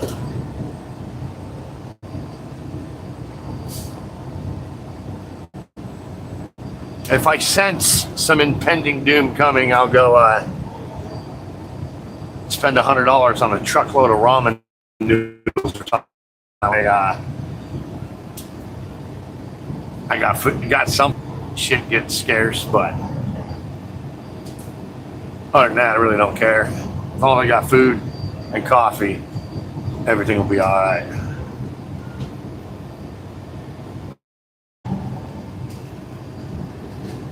So next exit's at 11 miles. I'm probably gonna stop there. I'll keep the live stream going, but I gotta make some coffee and get a bite to eat. I got some frozen meals or whatever here. I got my refrigerator sitting right next to me. Let's see what I got. Maybe I'll just do a protein drink. Nah.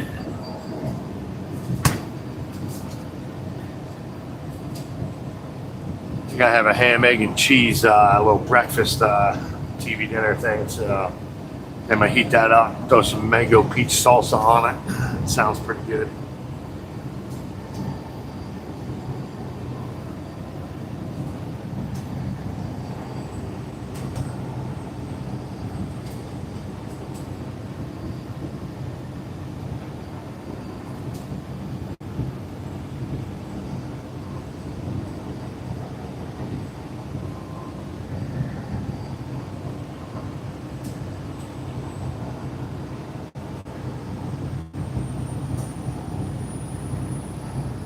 Aaron Shackelford 6106 says I'm doing that right now, lol.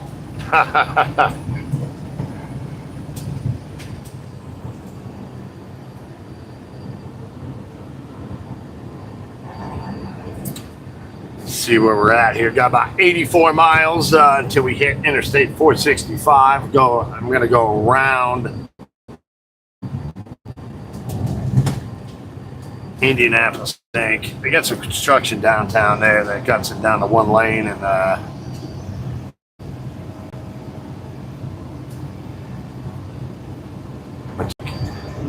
oh yeah, I'm on Interstate 69 anyways. I'm not even on 65. I was thinking I was on 65, so yeah, definitely the path around is I-69 to 465, 65 north. I'm making a delivery about 30 miles north of Indy. I'm gonna try to keep you guys with me almost the whole way till about maybe 20 miles before. Got a rest area up there, so we'll see if the signal cooperates here.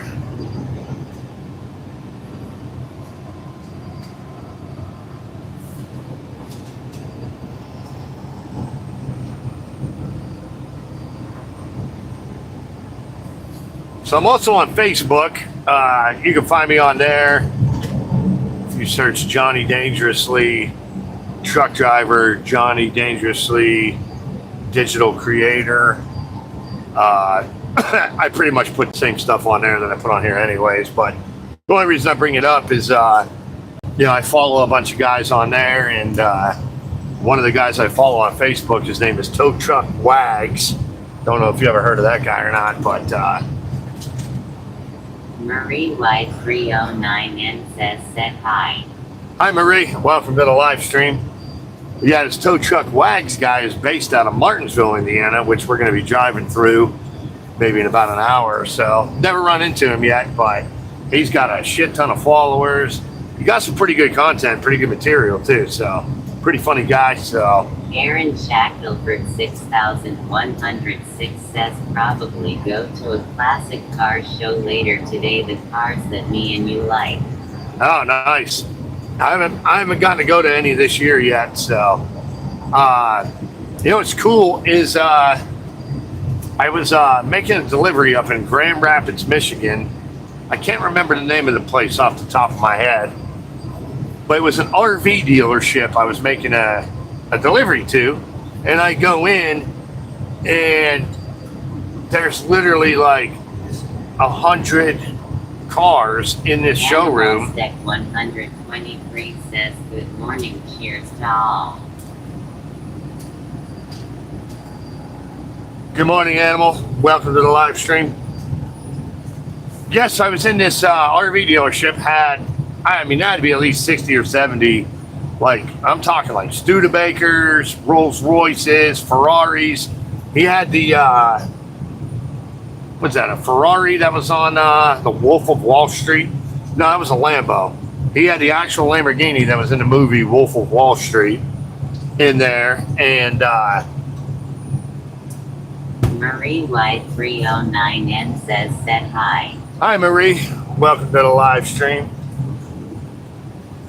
So anyways, I asked the dude in there, I was like, hey, when I'm done making my delivery, can I come back and check these cars out or whatever? And he's like, yeah, for sure. So I asked when I came back after making my delivery, like it was all roped off, had a little thing or whatever. And I asked if they mind if I film some video on it. And they said, no, go ahead. And then they said, you can go ahead and jump behind. And so, man, they let me check out all these cars. I do have videos up of that. And they had a whole other, I guess, a couple blocks away, another showroom with even more crazy cars than that in there. And I did not have time to go check that out. But if I'm ever back up there, I'm going to do that. But yeah, if you get a chance to check that video out, it's in the video section. And this was probably back in February or March, maybe. So Animal Deck 123 says fantastic. but yeah, Aaron, it's a pretty cool video, man. It's all kinds of stuff, man. And the owner guy was there. He was like in his office on the phone. And I mean, I was practically begging him to, I offered to like drive him to the gas station and, fill him up and they need gas and everything. So, because the guy does drive him, he takes him out and drives these all around too. So super cool. Hopefully I'll make it back up there. There was a 69 Camaro. I guess he sells some of them too. That I don't know that they had the price right. I don't think I mentioned the price in the video because it was so cheap. I didn't want anybody else to find out about it in case I went back up there to buy it. But I think it was like 35 grand for the 69 Camaro, which is ridiculous cheap. I did not get the specs, what kind of engine it had in it, but apparently it had just been redone. So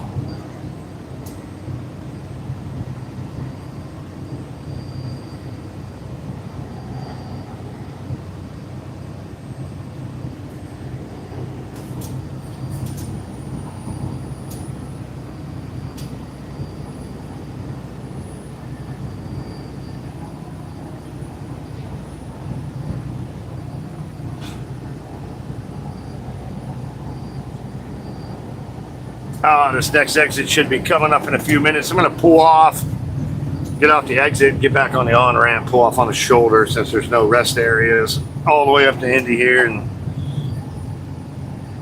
heat up some food, get a pot of coffee going. I got to send some computer messages in here.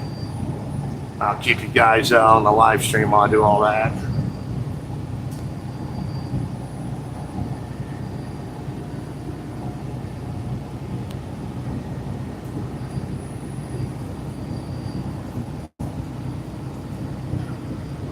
Some more construction coming up here.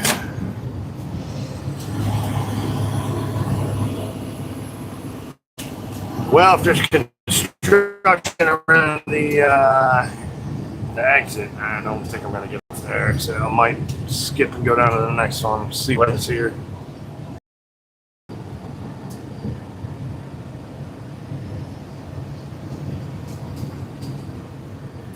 Yeah, I think I'll wait till the next exit then.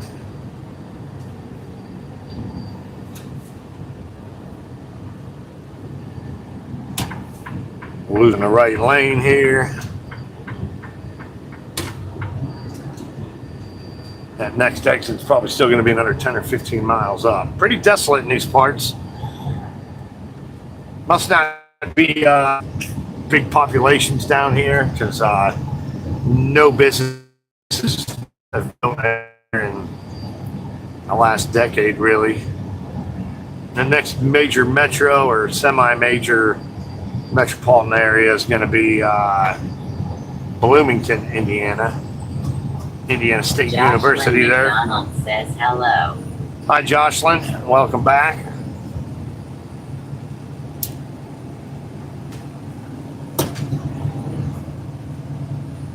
So I don't want to get off this exit and have to deal with single lane getting back on. Keep it simple.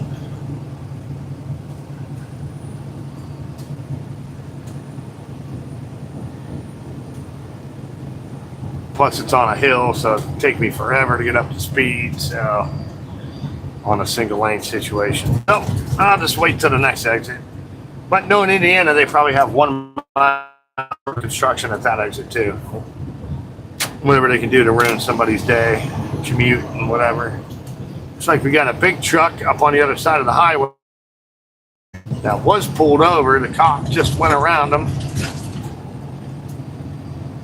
It's probably speeding in the construction zone. That's the state cop exiting right now. Well, that guy should have hit his gas. I'm not going to slow down and try to rebuild momentum up this hill. So that's what on-ramps are for, is to get up to speed, to highway speeds before you enter the highway. But Aaron Shackleton, people can't seem to figure that out after 100 years of driving. A good sounding muscle car engine that sounds fast makes you scream, oh yeah. Oh, hell yeah, man, for sure.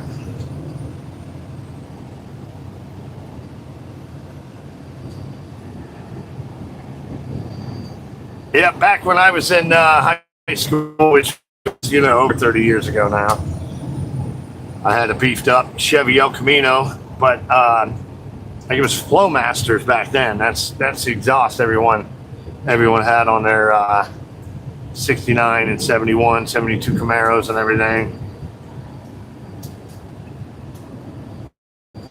Not sure what's in nowadays. McDonald says it's my dog's birthday today. Is not his boy. It can't be your dog's birthday, Jocelyn. You were on here a few weeks ago, and it was your dog's birthday that day, and then a few days before that.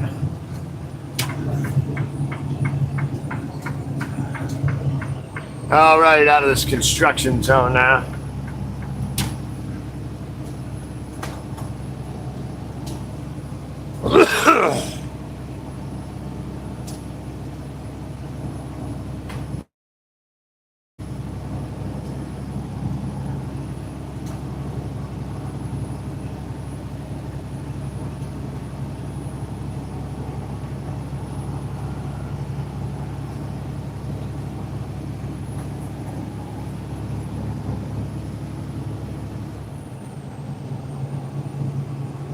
All right, trying to get back up. 44,000 pounds in the box. About 77,000 gross right now.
Well, getting a little brighter out here. Looks like some of the clouds are clearing up a bit.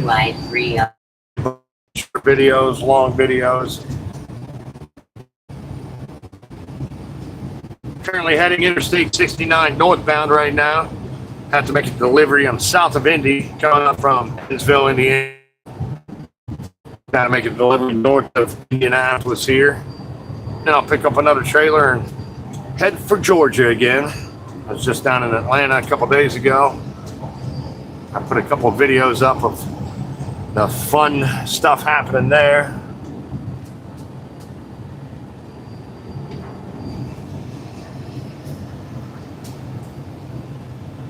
It's always a madhouse going by Atlanta. Boy, you got a bunch of cars coming around me out of nowhere here. I wonder where they're all coming from.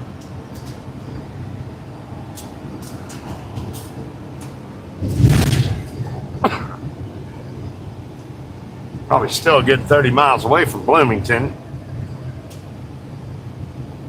Kentucky license plate there.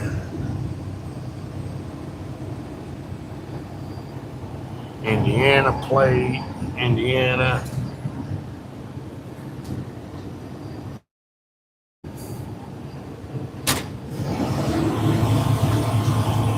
Oh, well, there's a nice view coming up around the bend here.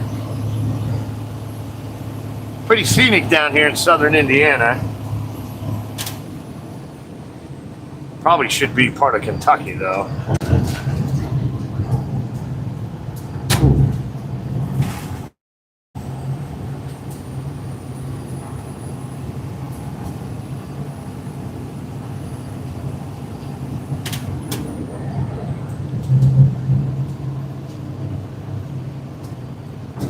Oh, gosh, dang it.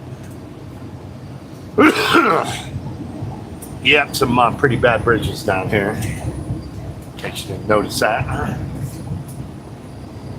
Several more like that coming up.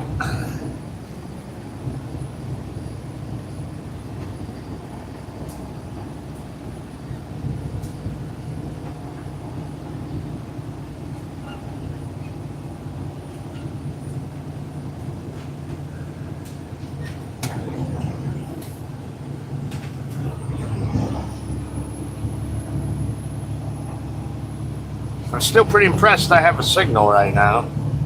Did not think in a million years I was going to get far outside of Evansville and still have a signal. So watch when I get close to Indy, it'll start screwing up or something.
Ooh, I see the sign for the exit coming up. Looks like it's going to be 2 miles away when I go past that sign.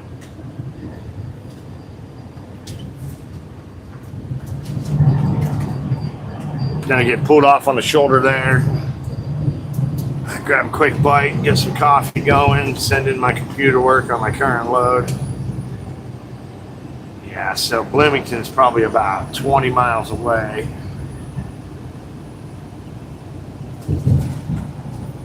It's probably where all this traffic's heading to. Not much else out here. But Bloomington is Indiana State University, I think. It's where it's who won the national championship.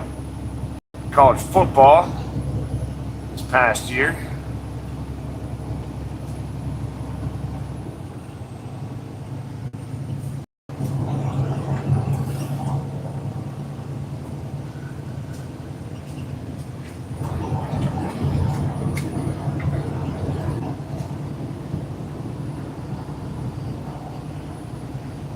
1 mile. 1 mile to the exit.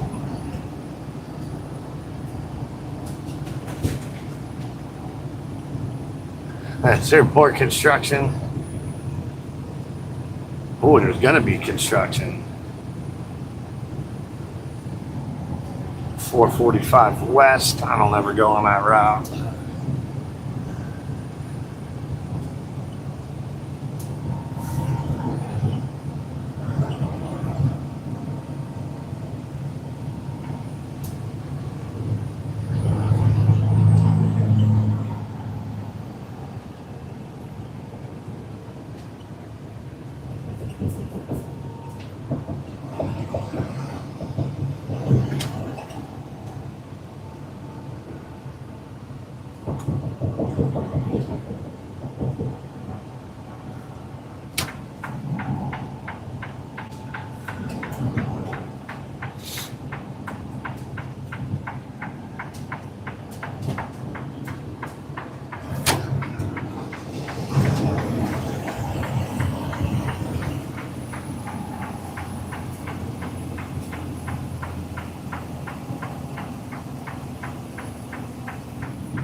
All right, let's see if maybe we'll get pulled off right here.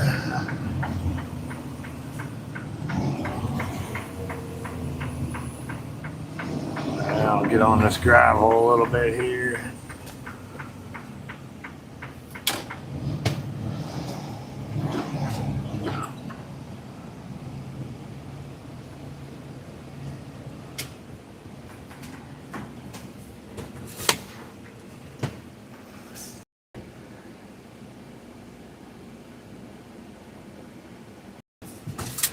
All right, you can hang tight if you want for a few. Grab a quick bite, get some coffee going here, and do some computer work. I'll spin the camera around a few minutes before we get rolling here. Now we're gonna do a Smart Ones ham and cheese scramble here.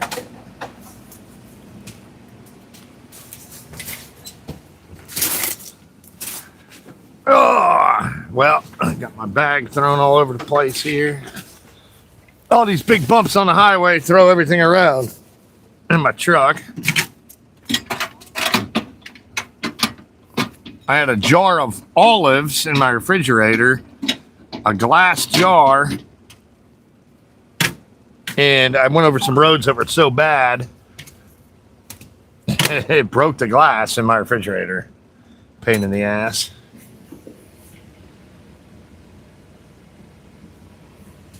All right.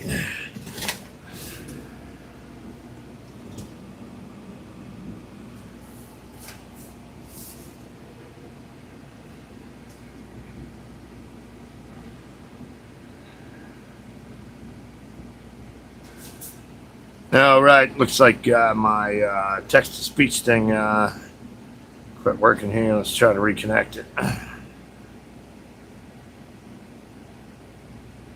All right, looks like it's reconnected. Hi, Joseph. Welcome to the live stream. Just pulled off on the side right now. Grab a quick bite to eat and get a pot of coffee going here. Probably be back on the road in 15 to 20-ish. Currently heading Interstate 69 northbound from outside of Evansville, Indiana, going to north of Indianapolis.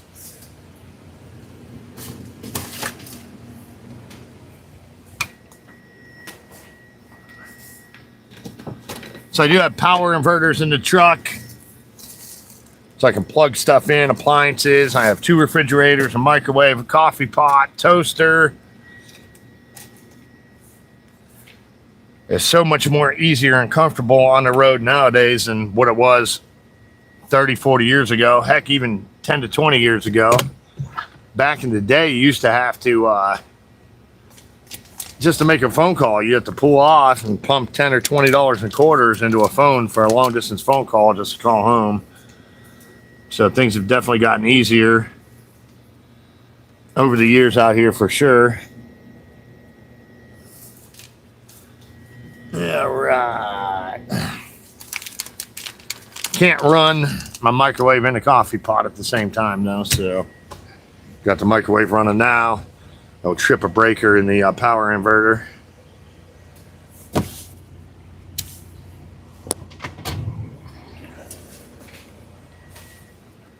So get the coffee pot set up while the food's cooking.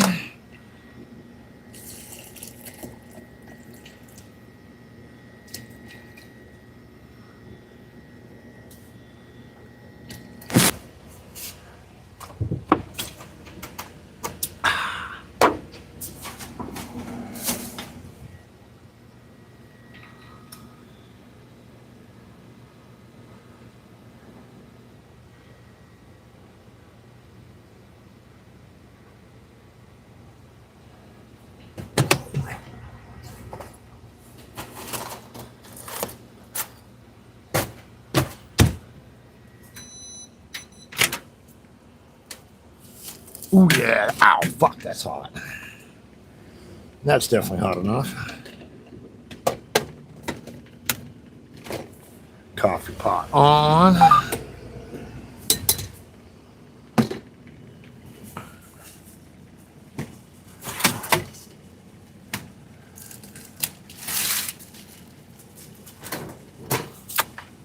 So I made this ham, egg, and cheese scramble here, and now with some black pepper, some mango peach salsa.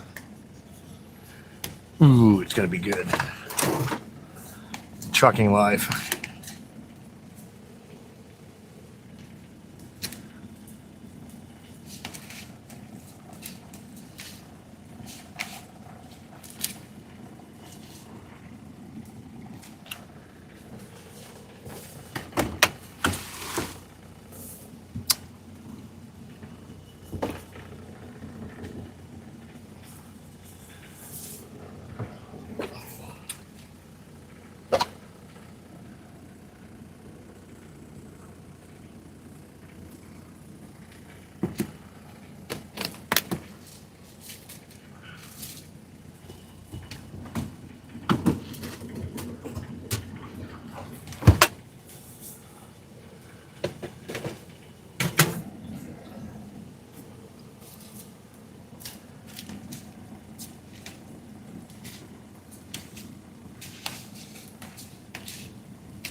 What's up, everyone? All right.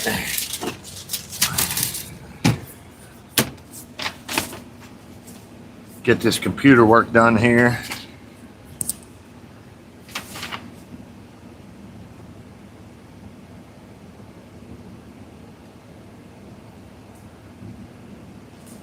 So I couldn't send my loaded information in on Indiana when I picked the load up because they were slow sending it to me, so I'm gonna have to do that now.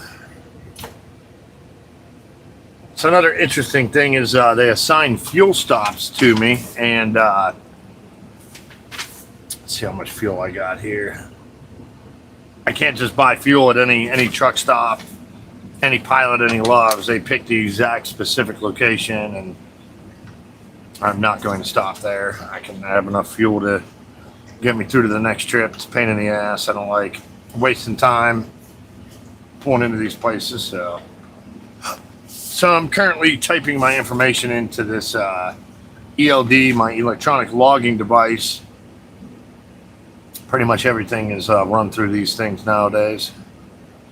All right, so I got to send my arrival when I was in Henderson, Kentucky. All right, bill of lading.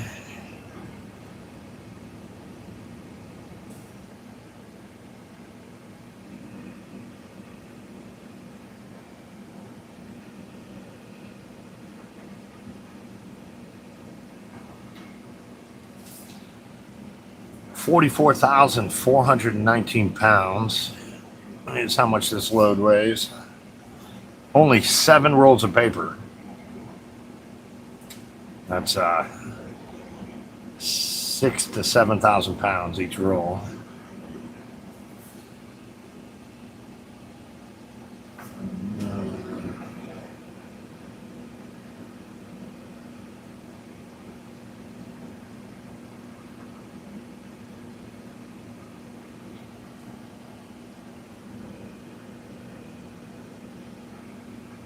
All right, got that sent in.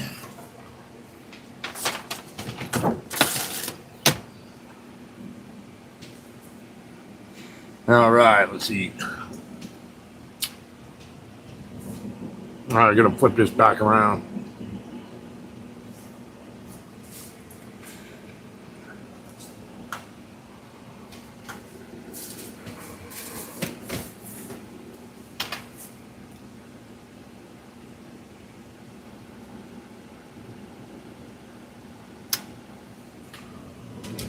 So apparently I'm on T satellite right now, which uses Starlink.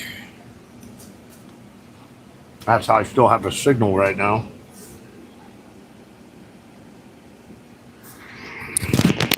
Take this microphone and set it over here while I eat.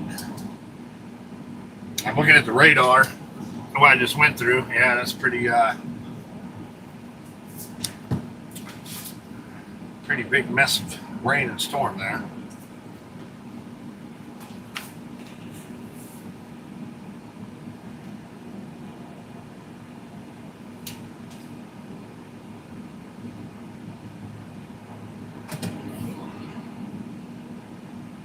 Huh. Maybe I'm not connected right now. I don't know. My other cell phone has no internet connection.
All right, almost ready to get rolling here. If I still have a signal, not entirely certain. It's been pretty quiet on here. All right.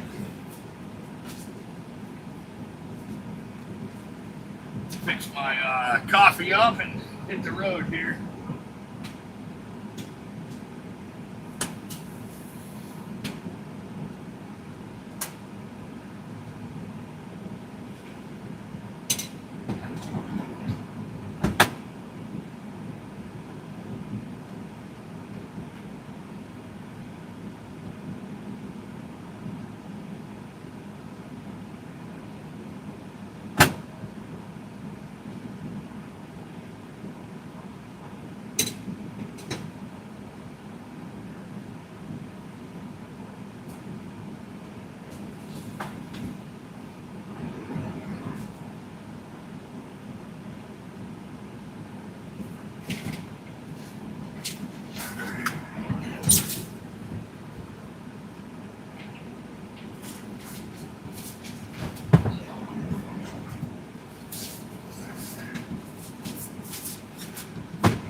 Switch my microphone out here.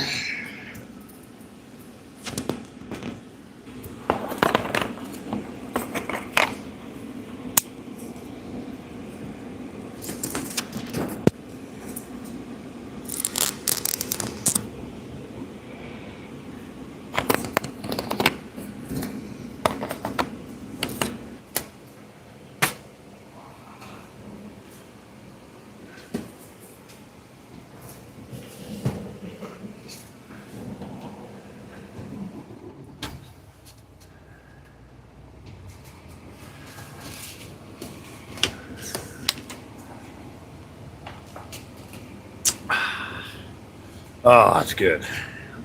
All right, getting ready to get moving here. Get my charger plugged in here.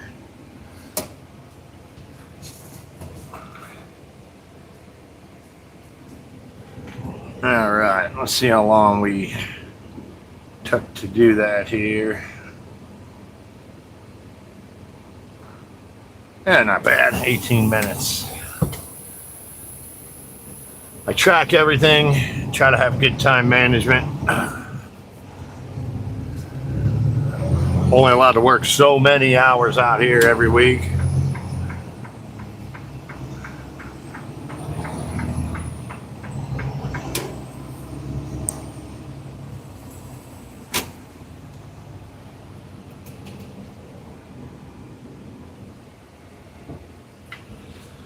Car coming from the right.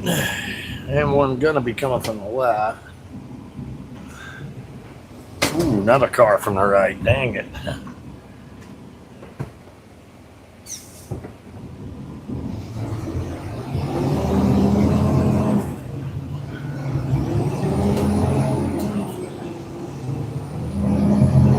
Now merge onto the highway.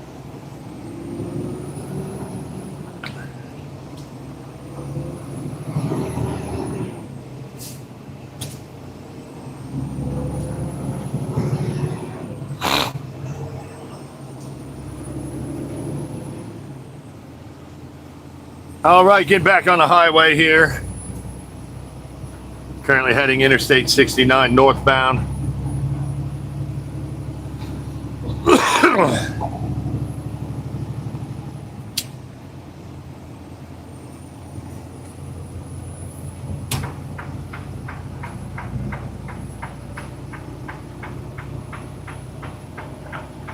About 60 miles south of 465 right now. We're gonna run up to 465. Take it around the west side of town to Interstate 65 heading north.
If you're just joining in, my name is Johnny Dangerously.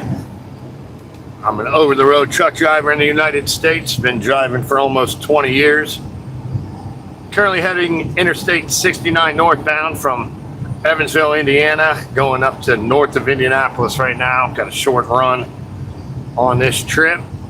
About 60 miles south of I-465 right now. Not far from Bloomington, Indiana.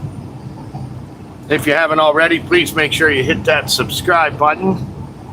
I do come on here several times a week with the live streams, put a lot of other short videos, long videos up, so thanks in advance for that.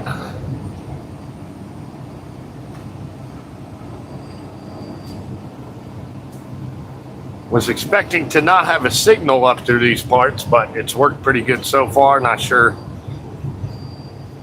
how it's holding up presently. I do have a text-to-speech program, so it plays your comments through my truck speakers, so I'm able to talk and communicate going down the road. Alright. So, 55 when flashing, that is definitely not flashing, so. Robert C. 2304 says, looks like everything cleared up. Cool. Yeah, the weather's gotten better out here. I had pulled off to grab a quick bite to eat, make some coffee, and a cell phone, and it's internet on their phone, and but T-Mobile has satellite service, which appeared to be working on one of my phones, but not the other one, through Starlink or whatever, so that's probably why I still have a signal right now. I actually tried that Starlink out last year. I was having trouble finding a major carrier that had high-speed data that was truly unlimited and wouldn't throttle you, and I figured Starlink was the way to go, but it did not work while the truck was moving. It was pretty horrible. So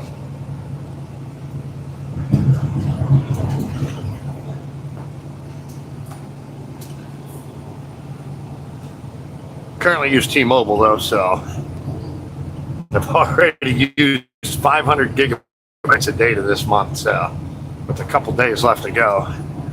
And the crazy part is that data is going to double in about 2 to 3 months. I just got this 8K 360 Insta360 camera. I haven't had a chance to play around with it yet, figure it out and learn it, but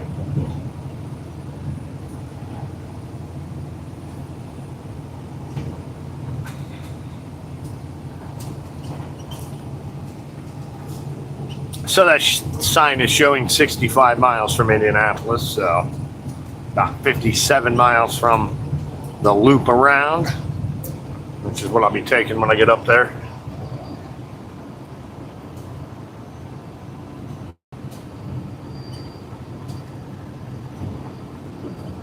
So just south of Bloomington, Indiana right now, home of Indiana State University.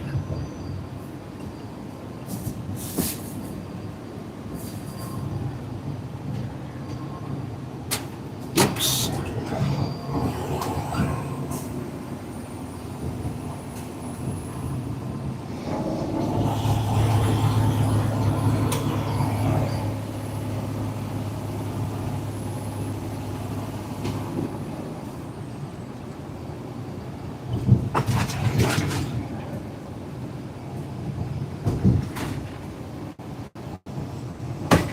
Oh, something just fell in the back there. I don't want my back.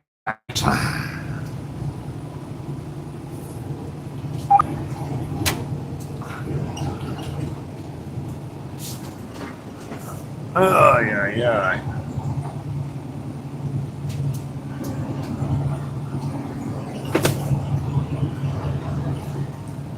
Queensgate 1171 says looks like weather should be pretty clear where you're at. You're going northeast. Yep. That's definitely the direction I'm heading. Thanks for that. I got pulled off. Rough road there. I got pulled off to make some coffee a little bit ago, and I took a look at the weather map, and yeah, that's a big nasty blob of stuff on there for sure. Lots of rain and storms and all that stuff around there. It looks like I should be clear of it for at least until I get to north of Indianapolis anyway. It's not sure what's going to happen at that point. It looks like they got a bunch of pop-up stuff going on up there.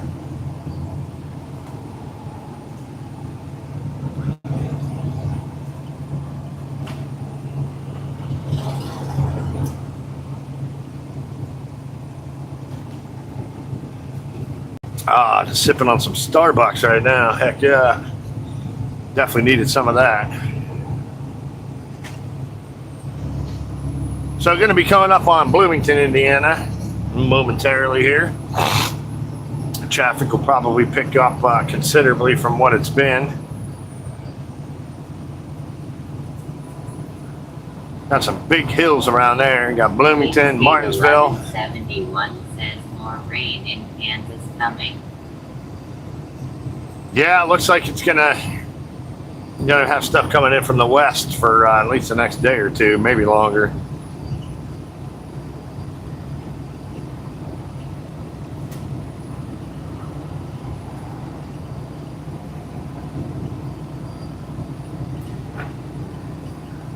So I'm going to try to keep you guys with me until I get north of Indianapolis. I'll wrap the live stream up for the day at that point, somewhere in there, probably around the 147 mile marker on I-65. We got a rest area up there, so see if we can get the signal to hold out that long. I was coming down 65 in Indiana earlier in the week, and it did not work so well. And the area I'm in now is much more desolate than that was, so.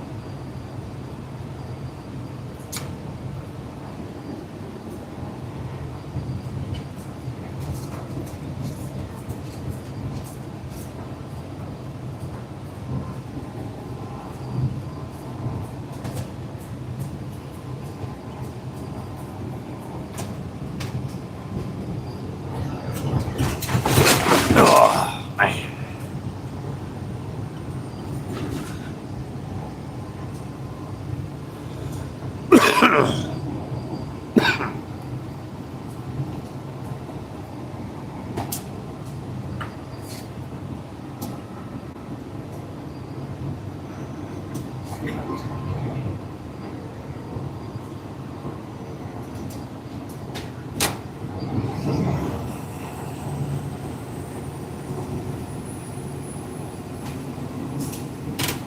Over speed limit. Yeah.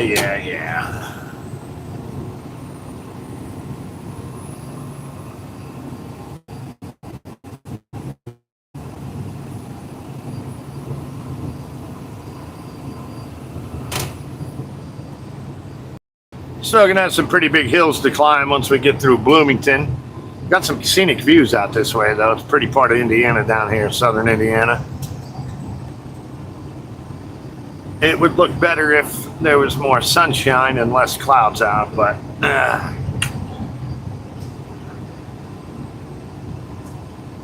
what are you gonna do?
Oh, man.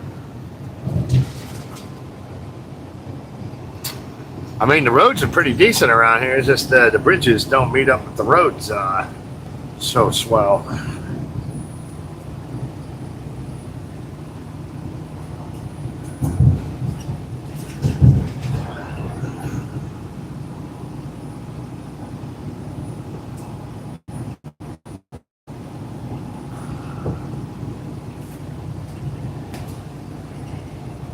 Well, I'm going to keep my eye on the battery on my on the phone that's broadcasting the live stream. It's already down to 48%. I can't have it on the charger when I'm driving because the microphone I use plugs into the charging port. So, but if it starts running down super low, I'll have to wrap it up. If I don't manually end it, I'll lose it. Oh, crap. Lose it in the processing, and I won't actually make it to be able to set it public at any point. So give you a heads up on that. Oh man, that bridge was like a small car crash there. Mild concussion maybe.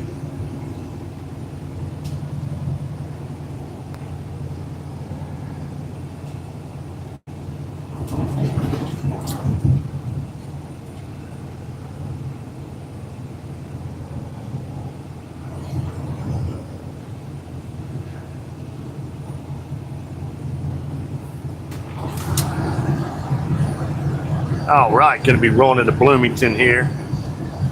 A couple miles ahead here. See how busy the traffic is out here. It's not going to be like rush hour busy, but Bloomington's a pretty nice area up here. Pretty busy.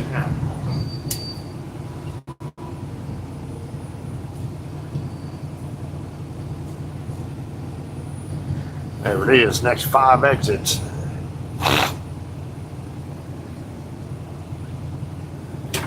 Well, we'll wait to get in the right lane. Got some traffic gonna merge.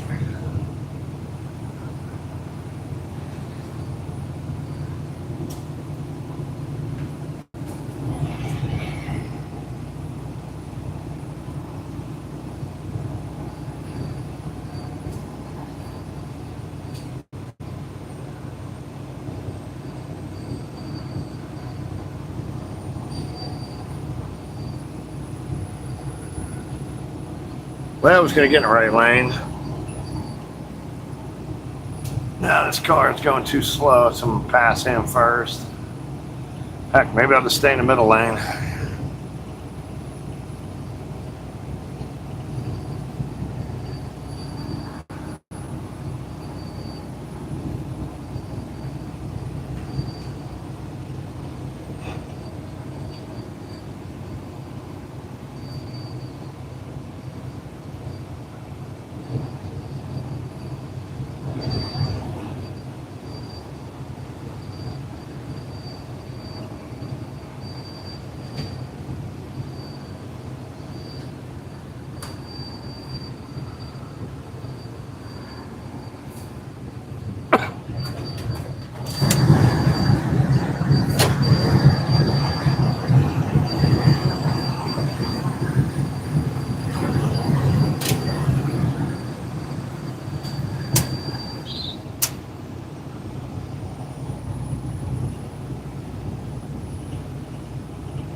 My tractor navigation thinks the speed limit is 55 miles an hour through here. It is not. I have not updated the program on here in quite some time because they're cheap. Cheap, I tell you.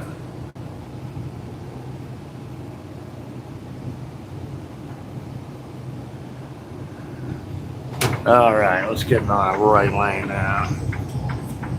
I have a feeling I'm not going to be in the right lane for very long.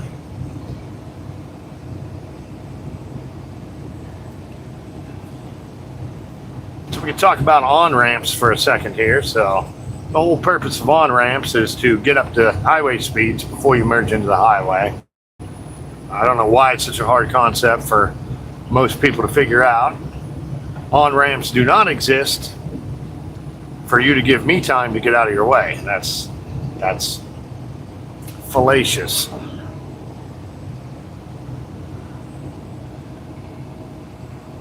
Many safety departments, safety guys, during training and exercises will ask, what's the best way to avoid a lane change accident?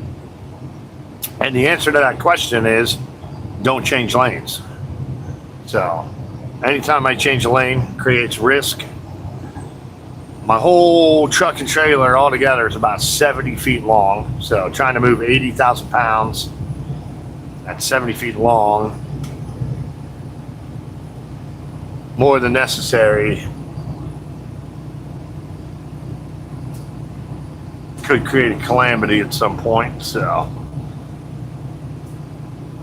some exits, especially in rush hour, I generally just stay in the middle lane. I keep the on-ramps clear. People can get on and off easily.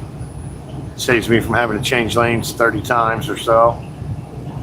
Other times when it's not busy and cars are not accelerating quick enough, I won't move at all. You'll just have to deal with it. And I like to say, hit your gas or eat some grass.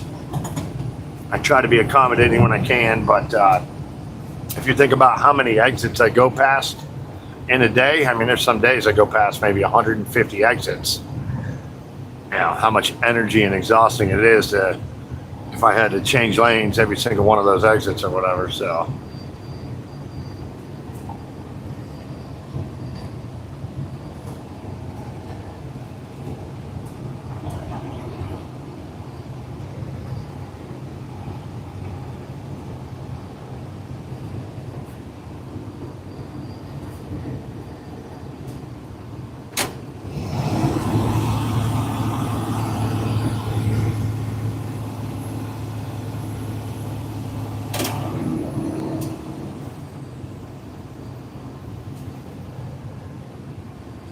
all right, about 40 miles still, Interstate 465 around Indy here.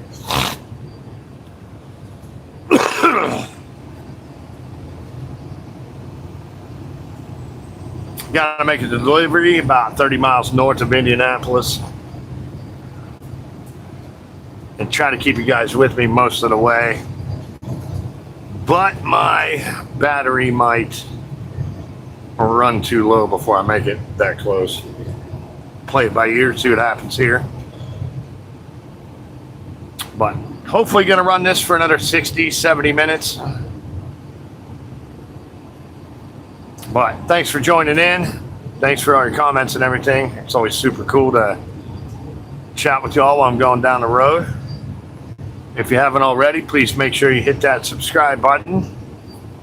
I do come on here several times a week with live streams, put a lot of other short videos, long form videos up and everything as interesting stuff happens out here. Well, going a little too fast there.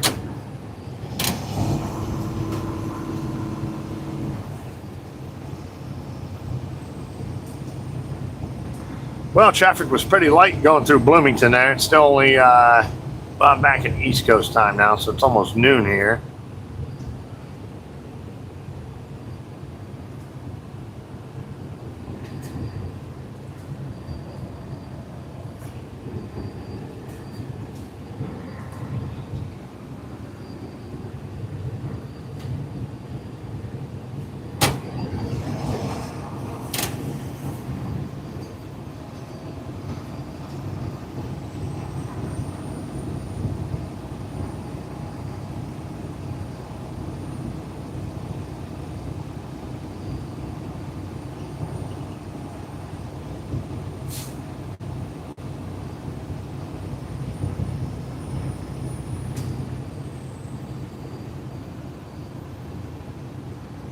So outside of the rain earlier,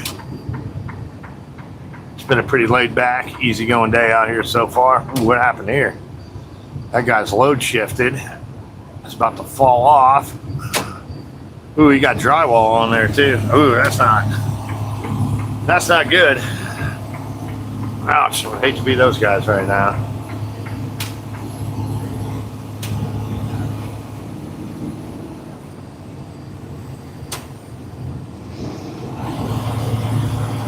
I'll use my engine brakes going down the hill here.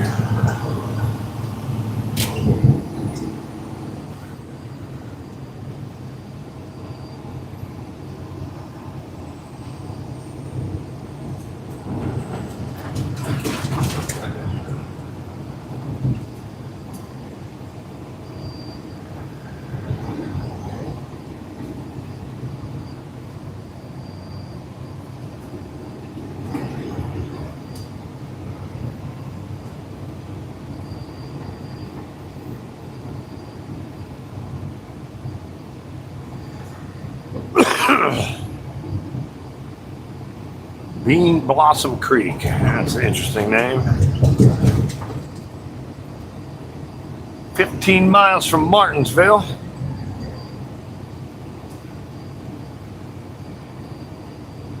If I lived in the Indianapolis area, I would definitely look at Martinsville to find a spot. Martinsville's a pretty cool little town. I like it down here. Made a lot of deliveries around there before, so it's close enough to a metro area to be near everything, but far enough away to have some peace and serenity. Bit of a hill to climb here. Gonna have to get left. Got a car coming around. Actually gonna let a couple cars come around before I move over.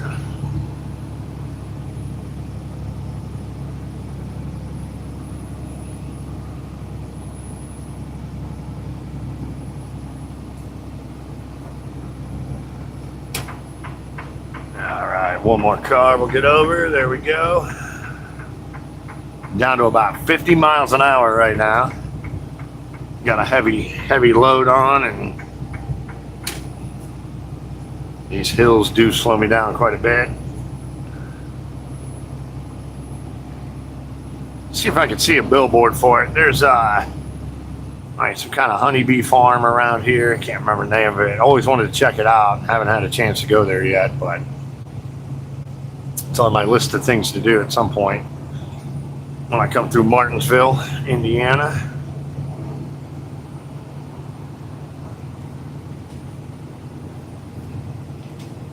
SETI81 says, "Hi John, back from taking my partner to work." Hi Betty, welcome back. Would they have an emergency, electrical emergency? Or did somebody just call off?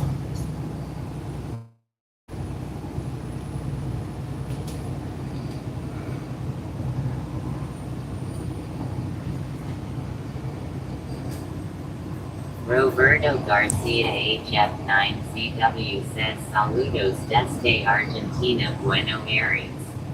Roberto Garcia HF9CW said hi. Hi Roberto, welcome to the live stream. Argentina.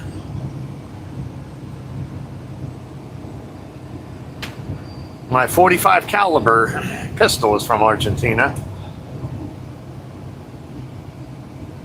Or I should say my .45 ACP. SETI81 says Big Tree Branch was probably on someone's service to their house.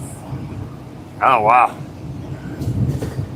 Well, I don't know how electricians get paid in Australia, but over here in the U.S. on a Saturday, if you get called out for something like that, that's usually double pay.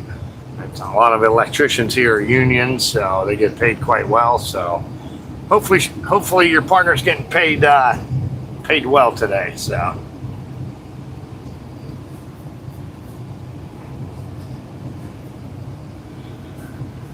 Yes, I have a Bersa .45 caliber, so absolutely love that gun. I had it for, geez, almost 20 years now, I think. 18 years. Fine piece of machinery, Argentinian company. So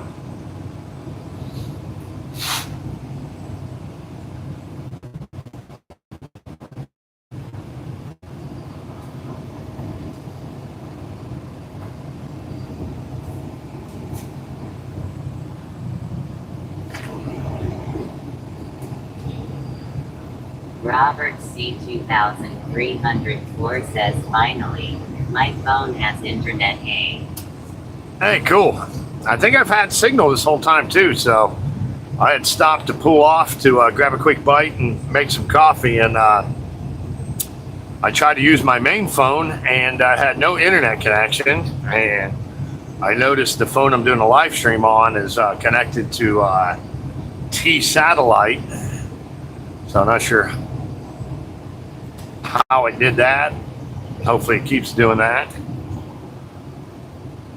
But my other phone didn't go onto that, so I think the T satellite is Starlink. So I have a very expensive cell phone package with all the data I use, so I have all kinds of perks and stuff I don't even know about.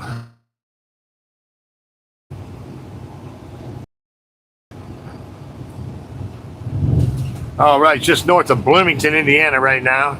Gonna be coming up on Martinsville. 2304. Be after that. I think there's gonna be pop-up showers and thunderstorms here and there once I get north of there.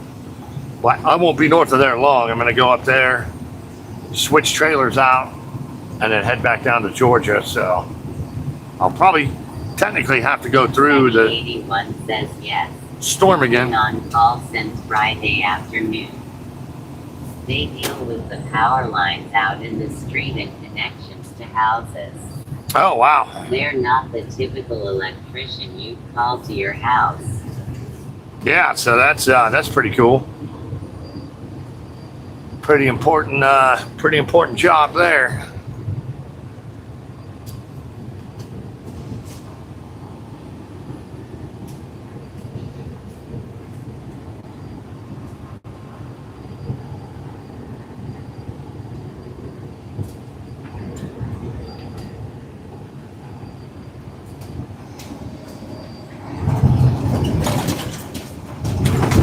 Oh, man.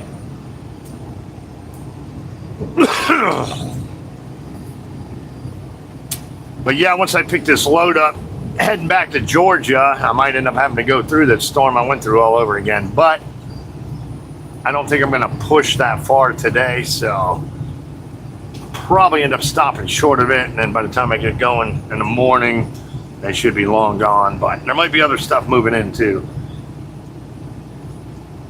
A lot of stuff's been moving up from the Gulf Coast past several weeks. Keeping it wet, rainy, and stormy in a lot of areas. Got some intense heat moving in starting tomorrow, I think. Gonna be 95 degrees plus with 110 degree heat index. Up in Chicago. I think Chicago's gonna be Monday, but Indy and south of there, down in Kentucky, is going to be tomorrow, and pretty much all through the week it's going to be in the 90s. So, going to get pretty brutal out here.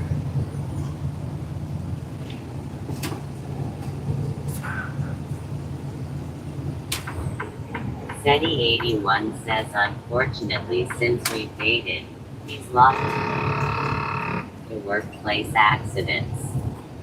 The last one was only just a year ago. Man, that's horrible. Yeah. Electrical work is mighty dangerous for sure.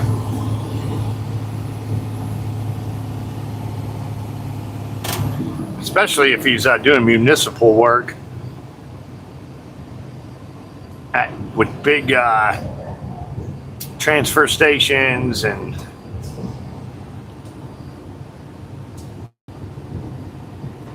one wrong touch will cost you your life.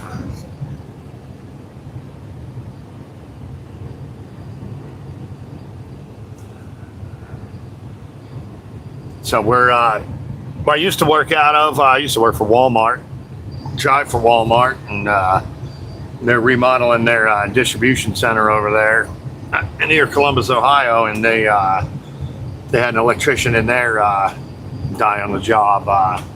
But it was about a year ago or so. But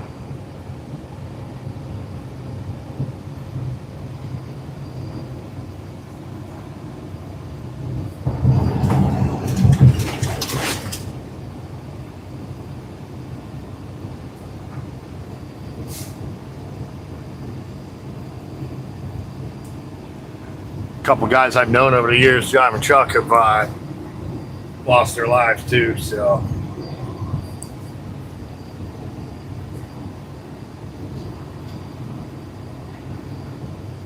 And I think the thing that pisses me off the most about the way the world is nowadays is, the people that do most of the work end up making the least amount of the money. But yet, we're the ones that pay the highest cost as far as injuries, fatalities. So, the working class, especially if you're in a dangerous job, dangerous field. Steady81 says it's horrible. Yeah, it's absolutely paramount to make it worth your while to take those risks and be working in a field that's more dangerous and requires a lot of experience and expertise. I mean, Robert C 2304 says I agree with 81.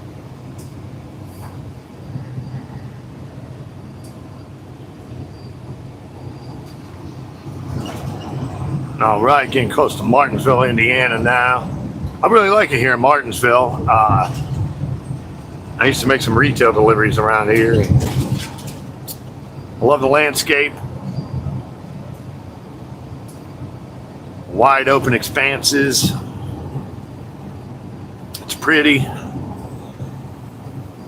And you're close enough to like Indianapolis, and you can have whatever shopping and fun and adventure you want to have in that area, but still be far enough away to live a peaceful existence out here. So I love it in Martinsville. Hoping to see a billboard for that bee farm or honey farm or whatever. Can't remember the name of it. I haven't had a chance to visit there yet, but it's on my list of things to do.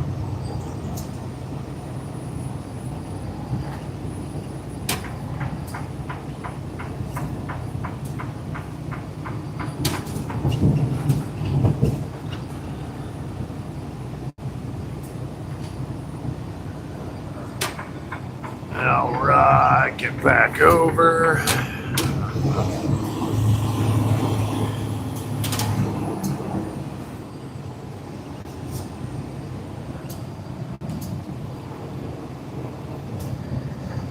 There's also a guy on Facebook. I'm pretty sure he's probably on YouTube as well. Goes by Tow Truck Wags. I follow him on my Facebook or whatever, and guy's pretty funny, pretty hilarious. He's based out of Martinsville, Indiana here too, so he's actually out on the road traveling right now, but I hope to run into him at some point out here, so it'd be nice to meet that dude. So really funny guy, extremely creative. Donald's fired me says I thought Walmart was a good company to drive for. Why did you leave? Yeah, so Walmart is used to be a good company to drive for. I haven't been with them since 2021. I was there from 2016 to 21. Ended up getting terminated due to being out on medical leave too long. So I got sick. I could not drive for almost 2.5 years. And, they got the FMLA where you're allowed off for 13 weeks before a company can let you go or whatever. Walmart's super cool.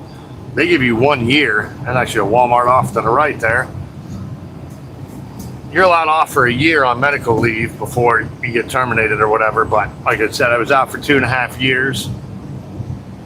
So they let me go after I was out for a year. They did give me the option to get retrained and do something else, but another position in the company or whatever. But the medical forms I had to have filled out for that were absolutely insane.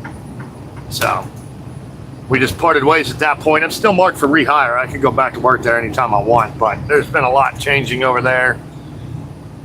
Even though the money was great, one of the highest paying jobs I've ever had, it was my least favorite driving position.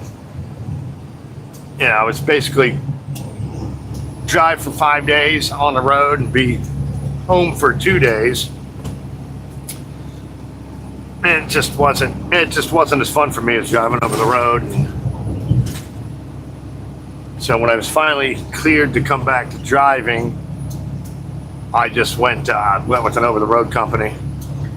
Definitely not making as much money as I would make if I was at Walmart, but I'm not married. I don't have any kids. Now, don't get me wrong. I still want to maximize my earnings potential. But driving over the road for me is like being on vacation every day. Says good morning. Hey, Bob, how's it going, man? Welcome back. Welcome back.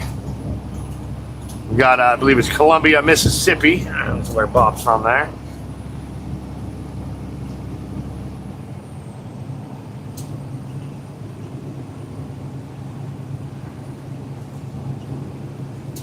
But yeah, so I got treated well there. All the people I worked with were great. Still got a lot of driver friends there that I talk to on the regular and everything. But yeah, it just fun and adventure is what motivates me and excites me, and there was not a lot of fun and adventure in that gig. So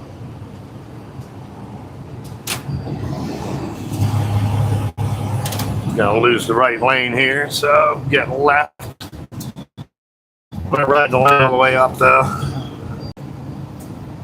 McDonald's fired me, says, are you a company driver now? I am a company driver. When I went to work for Walmart in 2016, though, I was a owner-operator. And back then, like when I became an owner-operator in 2012, I bought a used truck, a very used truck. Bob K9 Grams says, what state are you in?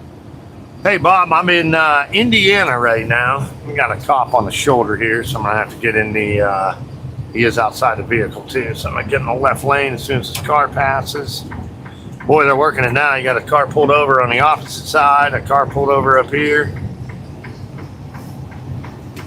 Yeah, Bob, I'm in Indiana right now. Got to make a delivery up north of Indianapolis, and I'm going to pick up another trailer and head back to Georgia. One says there's a place as you head north from Sydney to Queensland called Ricardo's Strawberries and Tomatoes. You can pick your strawberries if you want. Oh, man, that would be awesome. I love strawberries and tomatoes. That is a great combination right there. Especially a super ripe tomato. Nothing better than that. And super ripe strawberries. It's hard to find ripe strawberries and tomatoes over in the U.S. here. You almost have to go to a little farmer's market or a stand on the side of the road to get the best stuff. But yes, when I was owner-operator in 2012, I bought a very used truck from a buddy of mine. And I pretty much paid next to nothing for it. It had 1.2 million miles on it when I bought it. Did not have a truck payment, so I literally back then went from making $45,000 a year to like $120,000, like literally overnight. It was cool.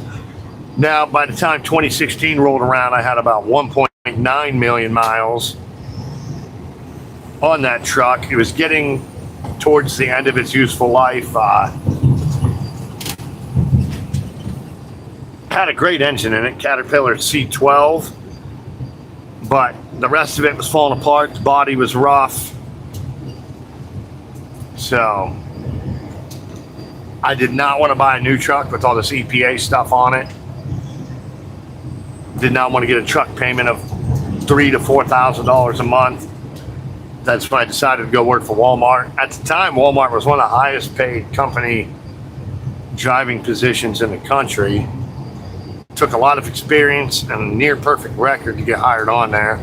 which I had all of. So,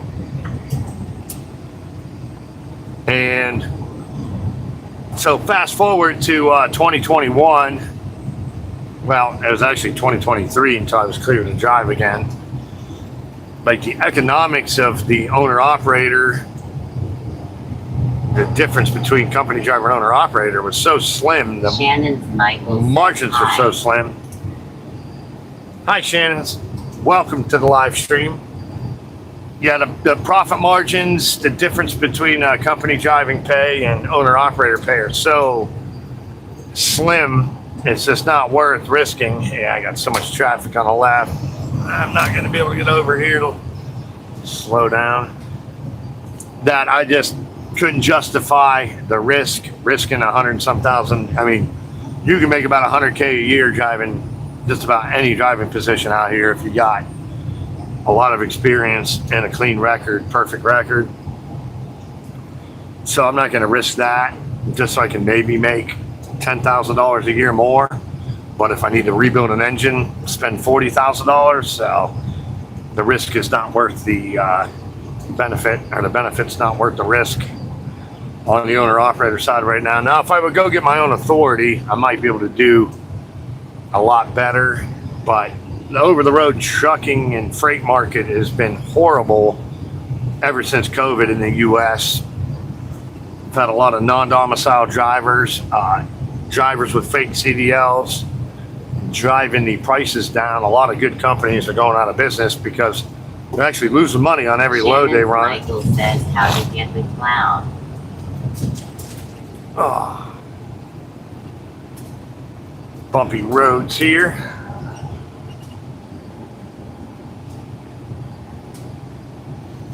How to get the clown? Not sure what you're asking. Robert C. 2304 says that's a lot of money. McDonald's fired me says, do you get your medical card renewed every 6 months? Shannon's Michael says, be careful. Thanks, buddy. Shannon Michael. Michael Shannon? Isn't that an actor?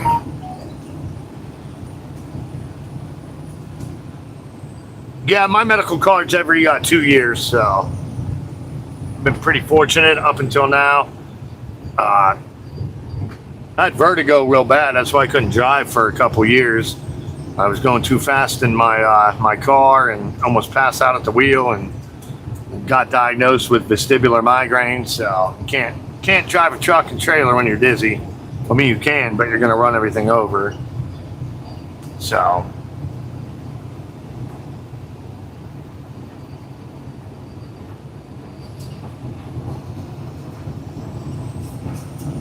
Yeah, it seems like a lot of money. $100,000 a year is definitely good wages, but you know, I'm putting about 70 hours a week in to get that. So I'm basically working a double shift every day for the last 20 years. So it's an exhausting experience. You get used to it after a while. Well, you either get used to it or you just quit doing it. But I like what I do. I really love what I do. Extremely fortunate. Getting a CDL commercial license was one of the best decisions I've ever made in my life. So, but if I was married and had children at home, there's no way I could do this the way I do it, and that ends up being the case for a lot of drivers. Is being away McDonald's 2 to 3 weeks at a time or more. What helps for vertigo and migraines? I am taking gabapentin. Yeah, I've heard of the gabapentin. I was on something similar. I can't remember what that was. I've been on a half a dozen different types of medications over the years. I don't have headaches though, and that's the weird thing. Is when I went, you know, I had to have every specialist, you know, cardiologist, ear, nose, throat doctors, neurologists, trying to peg down what was wrong with me in the first place. And the last stop was the neurologist, and I went in to see him, and he's like, yeah, you're having migraines. And I was like, what? And he's like, yeah, you're having migraines. And I was like, well, how can I have a migraine without a headache? And he said, you can have migraines without a headache. And I was like, let me just get my copay back. I'm out of here. And he's like, no, seriously. He's like, just take this. Now look at this guy. Got this motorcycle. Passes me. When he's passing me, he slows down. And he speeds back up. Barely gets in front of me. I don't know if this guy's got a death wish or not.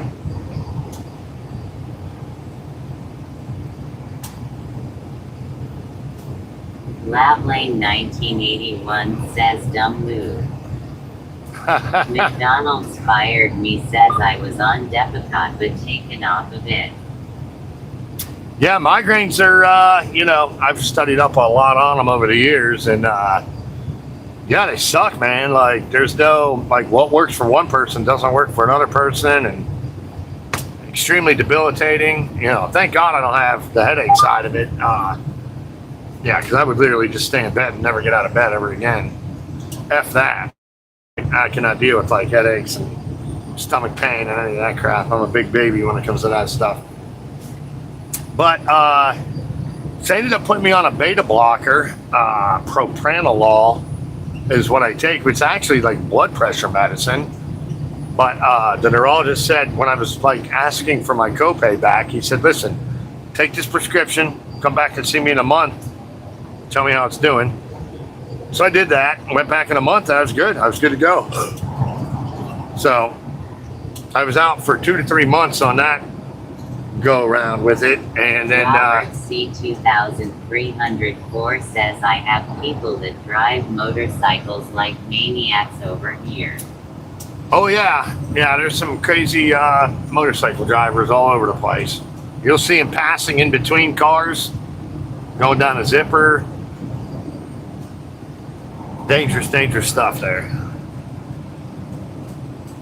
But yeah, so that beta blocker ended up, like, back in 2020, it was the fall of 20, it like quit working, and like the vertigo came roaring back, worse than it had been before, and like it just never went away. I'm not even certain it's gone away now. I think I've just been dealing with it for so long that I'm just like used to it and like have compensated for it or whatever. So, but I'm still on medication for that. And of course, I'm 48 years old now, so I'm also taking cholesterol medication. I do go for annual physicals with my medical doctor in addition to the DOT physicals that I have. I've been fortunate. I've always gotten a 2-year medical card. Want to keep it that way. I have to renew mine in next year, so next April. I did put on quite a bit of weight in the last year and a half, 2 years. Robert C2304 says, yeah, one of mine went down the middle of the lane throughout the whole highway. McDonald's fired me says I used to take propranolol. It gave me nightmares. It's for stage fright. Oh, wow. Yeah, I've not had any issues with the propranolol. So, like, when it quit working, I took several different other ones. They took me off of it. They increased it and then took me off of it, put me on something else.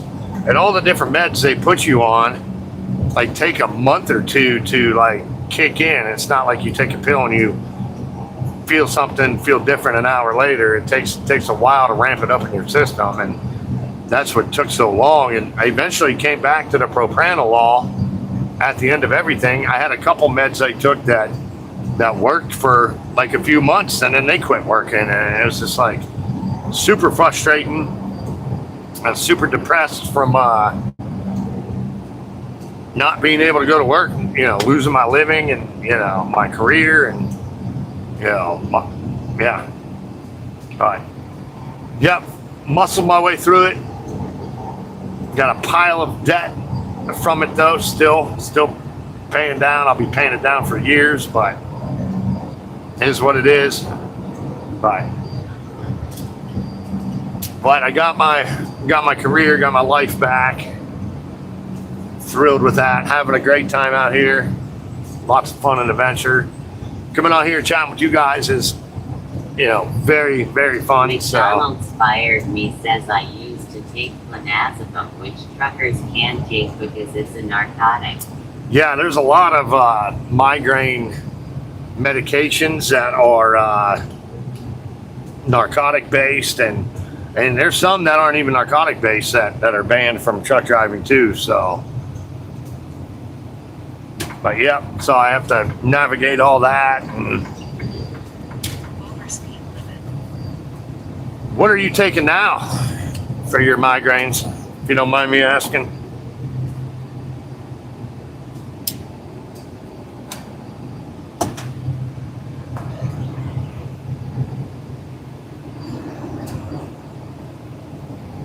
Well, let's change lanes here.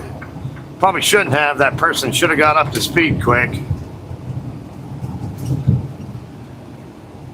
Maybe I gotta teach McDonald's everyone. fired me says how did you dodge getting married and having kids? Yeah, not sure. I got lucky, I guess. So I've had a lot of friends that got married when they were younger, had kids when they were younger, and I've gotten to see what they've gone through and stuff. And I dated a girl for 4 years. Right 309 and said hi. Hi, Marie. Welcome to the live stream. Yeah, I dated a girl, lived together for about 4 years or so, and it was a nightmare. I am absolutely convinced men and women were never meant to live together, cohabitate. So, and that was a long time ago. And it just crimped my style. And I always thought I would have kids, though. I love kids, love babies, but I'm just like a full-grown kid myself, and pretty selfish and immature with like my time and what I want to do, and very protective of my independence. And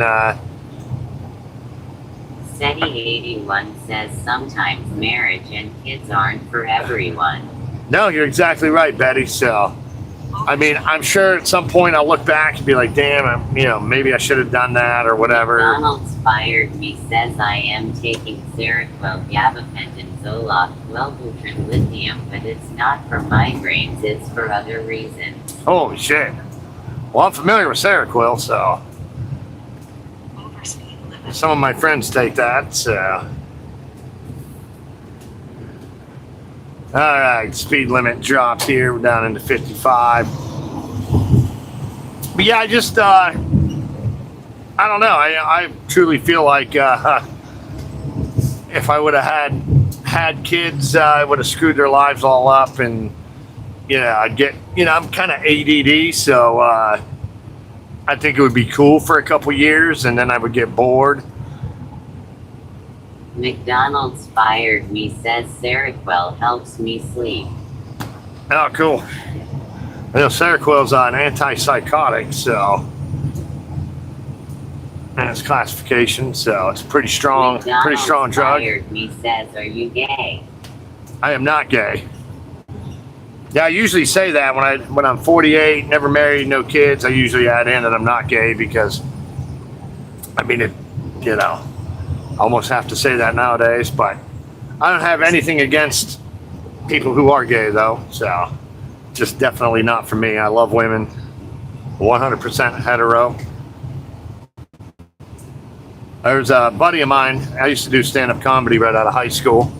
A friend of mine had a joke where he's like, yeah, I don't have a problem with gay people. I do my thing. You can do your thing. Just don't try to do your thing with my thing, and it's all good. So I thought that was hilarious. But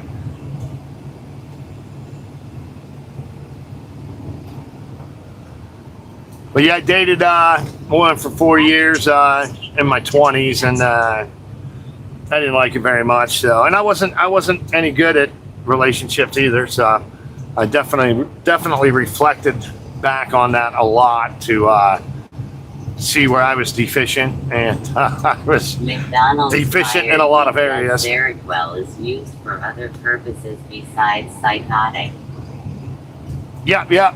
So, I mean, I always have trouble sleeping too, so I usually just take Benadryl or whatever. I've tried some other prescription meds, but with the truck driving, quite limited as to what I can take. But Benadryl is absolutely horrible for you.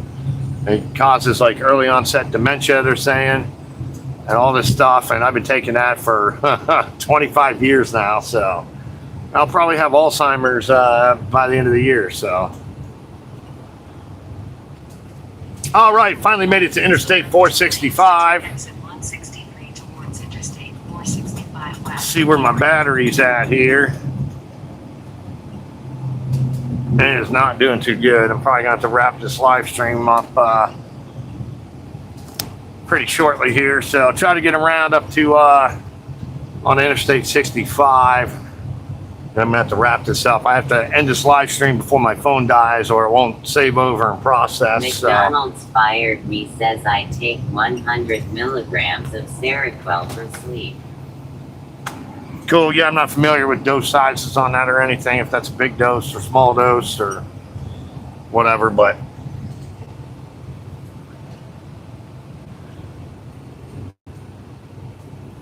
Now keep left towards Interstate 465 West, Peoria. so, but yeah, back when I was, Lane 1981 says, how do you handle bad drivers? I usually cuss a lot. That's how I handle bad drivers. McDonald's fired me says it was really nice talking to you. I will subscribe. Oh, thanks, buddy. Appreciate it, man. Nice chatting with you as well.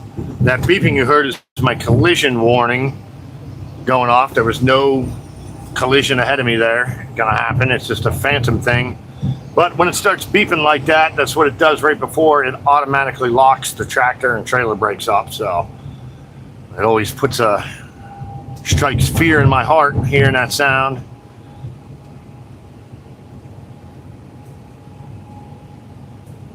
When you lock tractor trailer brakes up, it is extremely violent and painful to the collarbone and ribs. So McDonald's fired me says, what state do you live in? I am in Salt Lake City.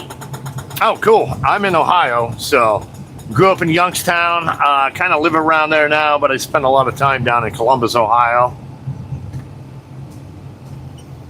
So not far from you. I've been to Maryland 10 times this year so far at least. So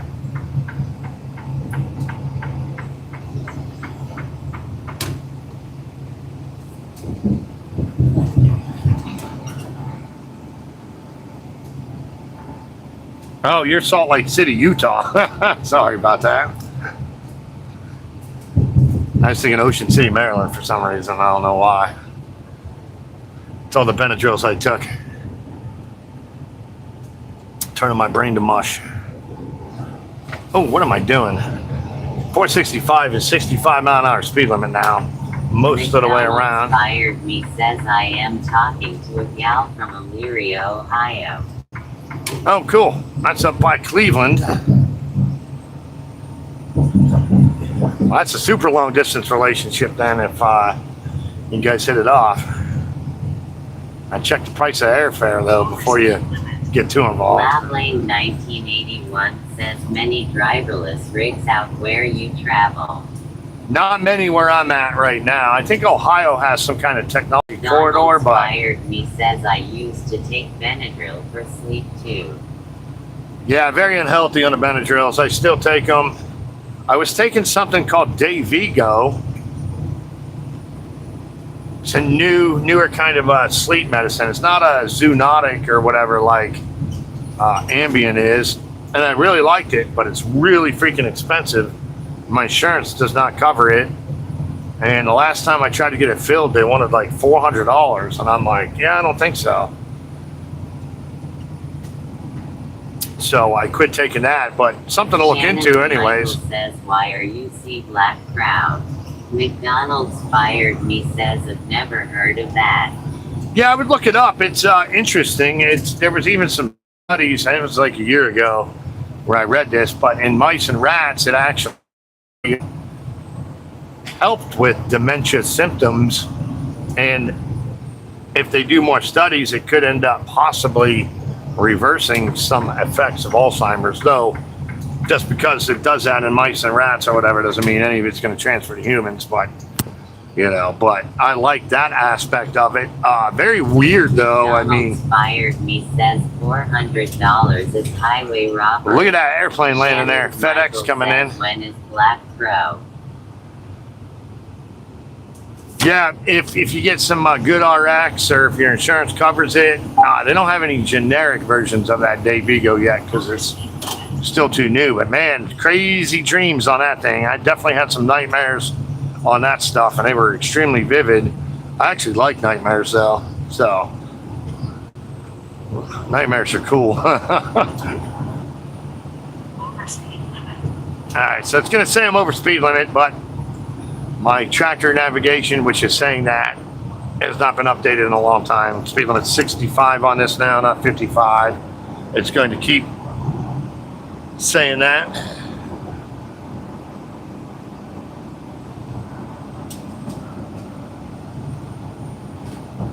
Not sure what you're saying there, Shannon's Michael.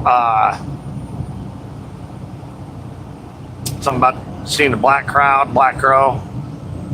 There's a cool FedEx plane that was coming across the highway for a landing there a couple minutes ago. It's pretty sweet. FedEx has a big air hub down here in Indianapolis.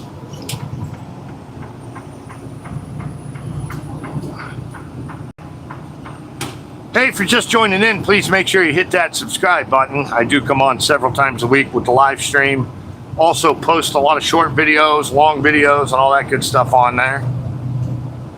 Yes, back to the relationship stuff. I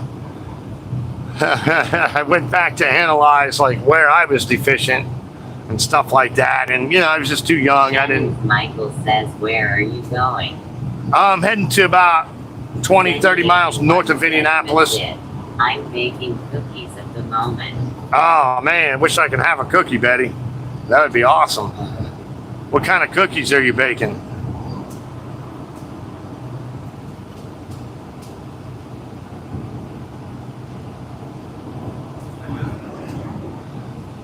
Yeah, so in the relationship, Michael says, where do you live in a truck? well, I live in Ohio. I do have a sleeper truck, so I'm all over the country at any given point. I don't take very much home time. I like being out on the road, seeing things, meeting new people, fun and adventure. So I think I've only been home for 10 days all this year. Are you a military veteran? I am not a military veteran, so. Oh, man, bumpy roads there. I wish I would have, though. I absolutely love our armed forces. I took my ASVABs twice for the Army. SETI81 says vanilla with marshmallows chopped up through it. Oh, nice. That sounds pretty good. Chocolate chips are my favorites, but my sister-in-law. He says, hi everyone on the chat. Hi, Joseph. Welcome to the live stream. 1981 says, mention any changes in truck stops in your 20 years. Short summary. Oh, yeah. Yeah, so a lot of them have like maybe 20 to 30% of their spots or paid spots. And some of the truck stops, 80 to 90 to 100% of their spots you have to pay to park. 20 to 30 bucks. It's crazy. Says, do you travel abroad to other countries? I do not. Well, not in a truck. I've traveled minimally to I've been to Mexico, Canada, and the Dominican Republic. That's pretty much about it. I absolutely love it. Hope to do more international traveling. One says I didn't have chopped chips, so I used marshmallows instead. Yeah, that sounds pretty good. Michael says, what are you doing tomorrow next week? I have no idea usually where I'm going to be from one day to the next. My company I work for aren't that great. Their trip planners are, usually sending me my next trip while I'm making a delivery where I'm at. So it leaves me very little time to route plan, trip plan, figure out fuel stops, routing, and all that stuff. So I'll be heading to Georgia after this, though. The only reason I know that is because it's a weekend, and my people don't like to work weekends, so they want to run it Monday to Friday, 9 to 5, and then make me wait around in the meantime if that doesn't fit their nice little neat 9 to 5 schedule. So my sister-in-law made some what did she make? Some kind of s'mores. Says, goodbye, God, I'll be okay. McDonald's fired me. Says, how long have you driven trucks? I've been driving for almost 20 years now. Ooh, look at that nice Chevy pickup truck there. That's pretty badass, except for the wheels. Don't like the rims on that, but man, I'd love to take that thing for a spin.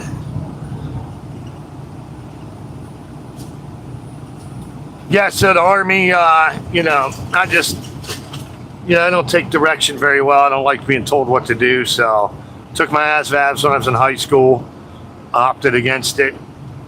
Took them again when I was 29. That's when I broke up with a girl I dated for 4 years. Shannon I was Michael says, I like marshmallow and pancake. Yes, my sister-in-law made these s'mores cookies. I had one, and oh my gosh, they were so freaking good, man. I'm craving one right now. But yeah, I took my ASVABs again when I was 29. You know, I was like, let's sign up for the Army and go kill a bunch of people, whatever. That'll make me feel better. And I still ended up not doing it. So I just ended up, I was about the time I started, did go over the road. I'd already had my commercial license at that point. The Army was trying to talk me into going 88 Mike, which is truck driving division in the Army. And I was like, hey, isn't that the people that are getting blown up by the IEDs and everything? And they're like, no, that's not them. And says you are Claire Newman to the circus. so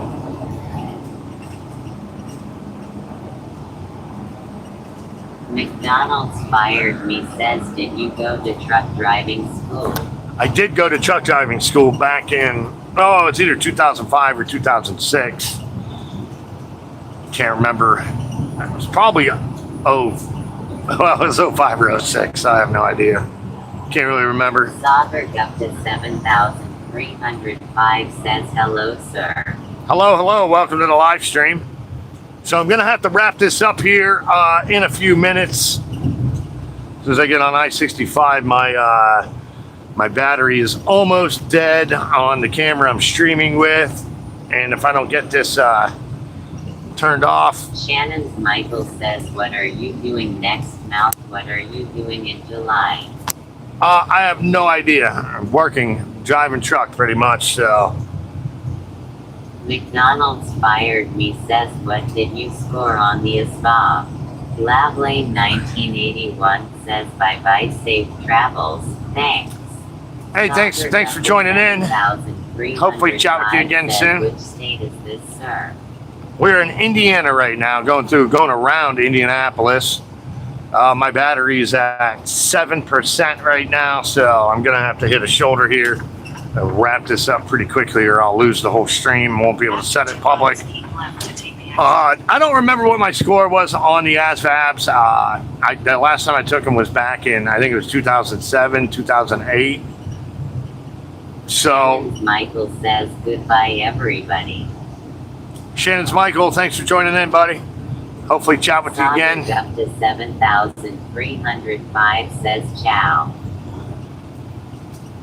So the ASVABs, I wanted to go 18 X-ray for Special Forces. I did test high enough to go Special Forces. I spent some time going through, the 18 separate qualifications courses for that, and I was 29 years old at the time. Very busy, everybody. We'll see you next week. See you, buddy. Thanks for joining in. Appreciate it, man. Thanks for the sub.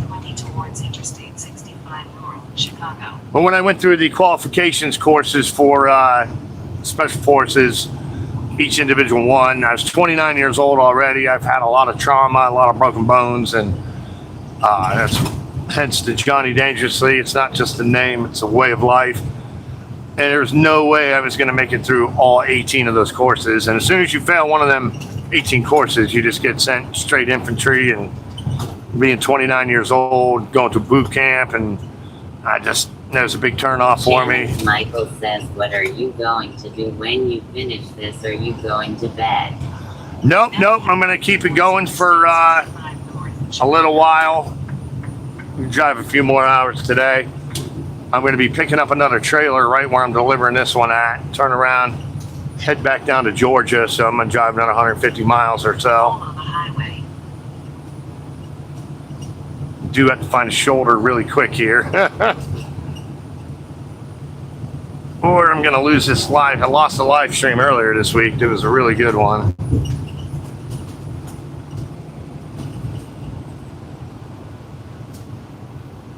Over speed limit. Oops, I am over speed limit this time.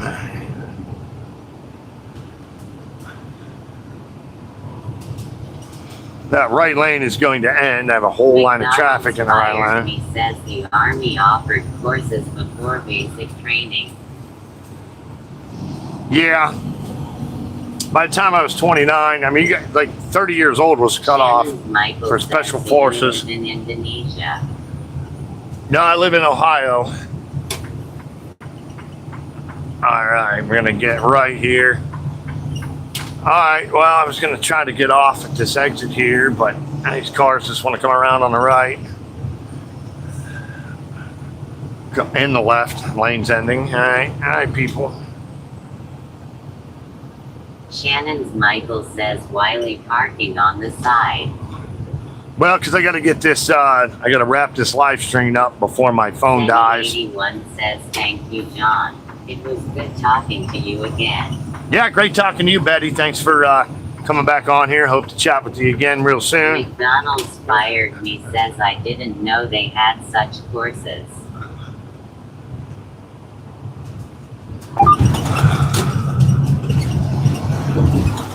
Well, traffic's definitely a little busy out here right now.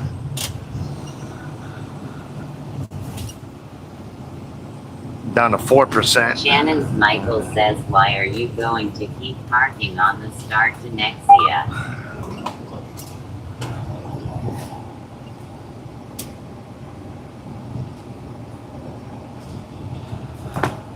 Well, I don't like to pull off on a shoulder if I don't have to, but McDonald's fired me says, did you ever attend college? I attended, but not for very long. I'm not a big classroom guy. I've actually tried going a couple different times, and it just wasn't for me. Shannon's Michael says, how big is your truck? I have a full-size sleeper truck. Eventually, I'll get some pictures or footage up of it. I just got too many company logos all over the place that I got to shoot around.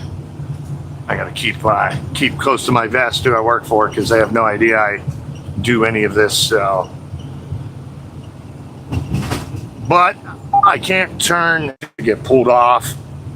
There's not going to be a rest area. Truck stop close enough before my battery dies. That's why I'm going to park on the shoulder. You ride motorcycles? I do not. I do have a motorcycle license. I went to Harley Davidson and took their training Shannon's course. Michael says, are you going to come and pick me up in this top?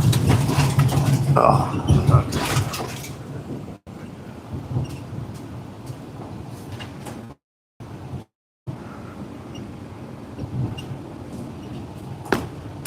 Come and pick you up, huh? Not picking you up on my truck. I don't even have a passenger in my truck. I have a refrigerator sitting there instead, so. All right, I'm looking for an exit ramp to hit. I have 1% left. I don't think I'm going to be successful on the rest of this. Well, let me plug a charger in and take the microphone out here.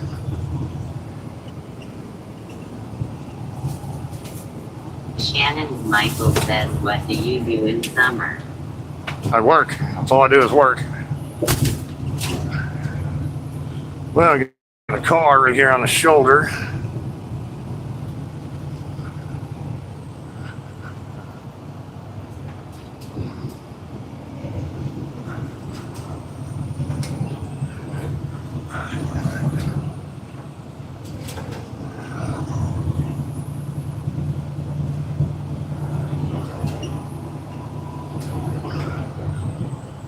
Well, here's an exit. What?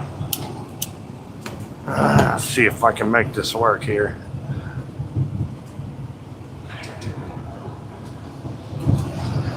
Shannon Michael says, why are you moving too sad to sad?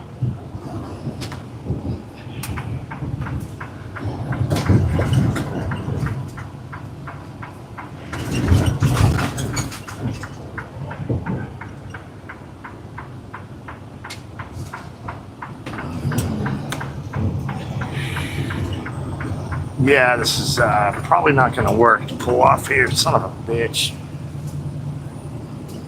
See if I can get a charger plugged in. I'm going to lose my microphone in the process.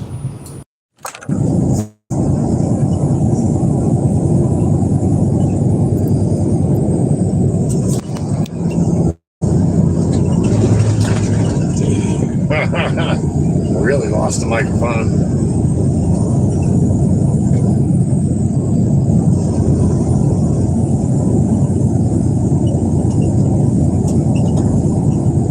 Shannon Michael says, do you talk on earthquake truck?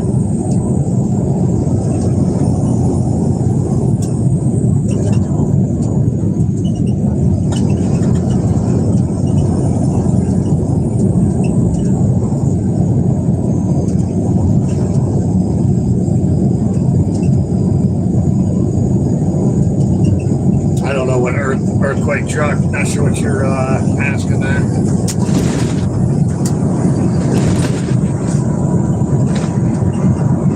Well, I got some big holes in the road there.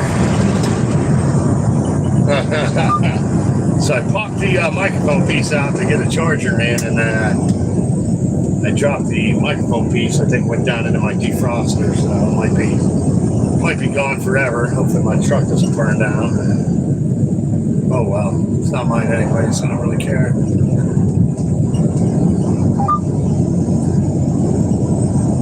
Shannon Michael says, what do you need a charger for? McDonald's fired me says, did you know that the Cleveland Clinic is the second best hospital in the world? Rochester Mayor was #1. SETI81 says, whoops.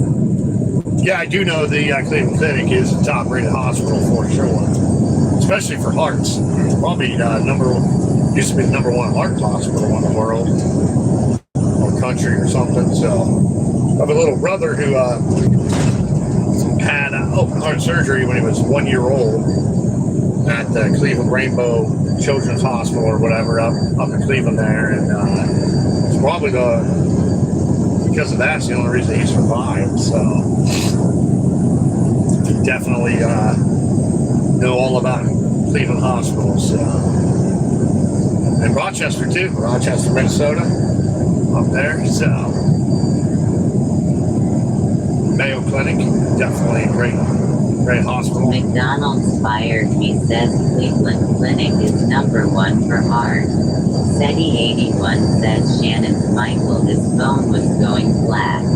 Shannon's Michael says, why you need to turn your phone what? Where do you need to charge your phone? Alright, I know I mentioned before that my battery was running dead, and if it goes all the way dead on the stream, then I can't process the stream and upload it and have it be available after. I was down to 1%.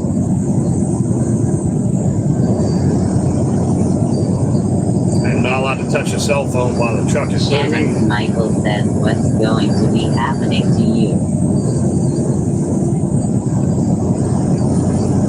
Nothing. Absolutely nothing is going to be happening to me.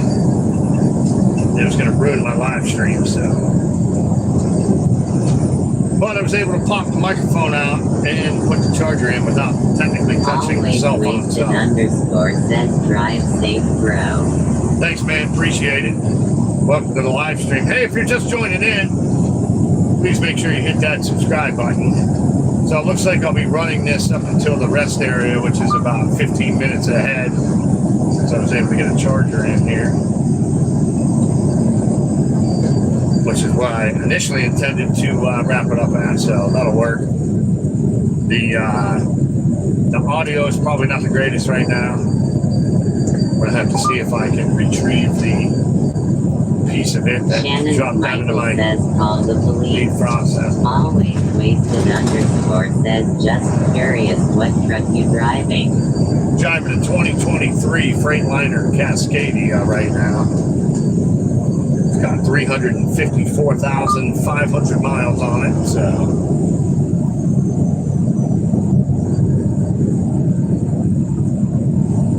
Which is probably a little under where most 2023s would be at, so. I've only been in this truck since the end of December. Alright, got some slow traffic up here. 61 miles an hour in front of me. Yeah, Shannon's Michael says call the police. why do you keep saying call the police? Are you trying to get my phone to call the police?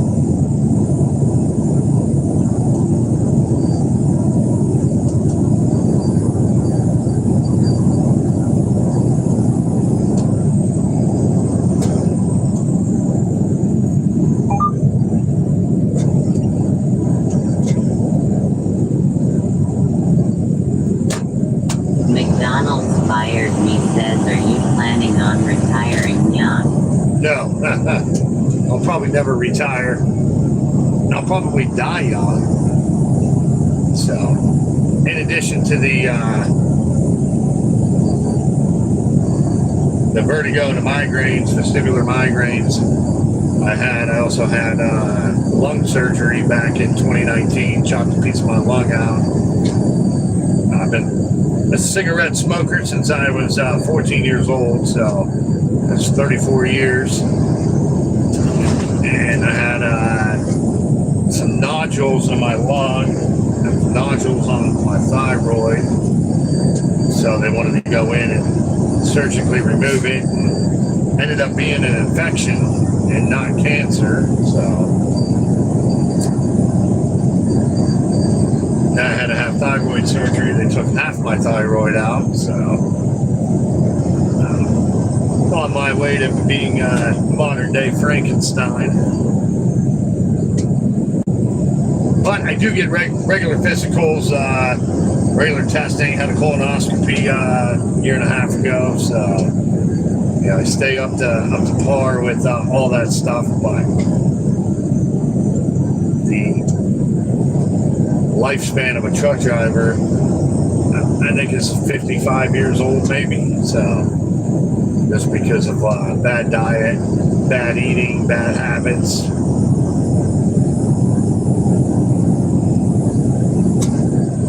So you can see how busy it is now. This route from in between Indianapolis and Chicago. McDonald's fired me says were those nodules sarcoidosis? No, it was histoplasmosis, actually. So it's an infection from bird or bat shit. So it turns out I'm Batman. But where I'm from in Ohio, the Ohio River Valley, up through there, that's a pretty common infection. One that will kill you too. So if they would not have surgically removed that, if I would not have found out about it, it would have killed me. When they did the surgery, I actually had pneumonia because of it. And you can only get the infection once. Once you get it, you're immune to it. Pick me up. I will decline to pick you up, Shannon's Michael. So, yeah, once you have that infection, you can only get it once, so you're to it. But if they don't surgically remove it, you have to take these antifungal prescriptions, pills. I guess it's pretty rough treatment. It takes 6 months to a year if it works. And it's a bad infection, but they cut it out, so it's gone. I haven't had any issues with it ever since. So I've had some chest x-rays since then, and it was called a wedge resection for the operation I had. McDonald's fired me says they asked me the something about bird and bat food. Shannon's Michael says pick me up. All right, I gotta get around this Toyota Prius here. He was down 59 miles an hour. Ain't got time for that shit. Oh, he's gonna get off the highway now. Go figure. And good, get out of the way. I mean, look, his car's already smashed up. The right side of it's flapping around over there. Maybe you should stick the horse and buggy there, pal.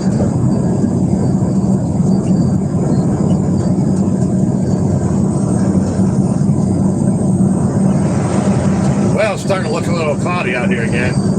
We're north of Indianapolis. That's where I thought I was going to run into some potential weather. So it looks like it might rain out here again shortly. Shannon's Michael says, why are you going fast? McDonald's fired me says, did you initially cough up blood? I did not. Nope. The only symptoms I had, the only reason they even found it was just by accident, really. I kept getting swollen glands. I was probably the fourth or fifth time I'd have like swollen glands. And I got to my doctor after the second time. They gave me some antibiotics. Said if it comes back, come back and see us. A couple months later, my glands were swollen again. So I went back in and they wanted to do a CAT scan of my throat. And I said, well, I've been a long time smoker. Can we just go ahead and get one of my Shannon's Michael lungs says, as well? how fast are you going to that? And so they give me Zenny a chest CAT scan. says, Shannon's Michael, are you a kid? How old are you? Betty, I think you're onto something there. I'm going 65 miles an hour, Shannon's Michael. I'm going fast as I can because I get paid by the mile. So the faster I drive, the more I make, the better rate I make.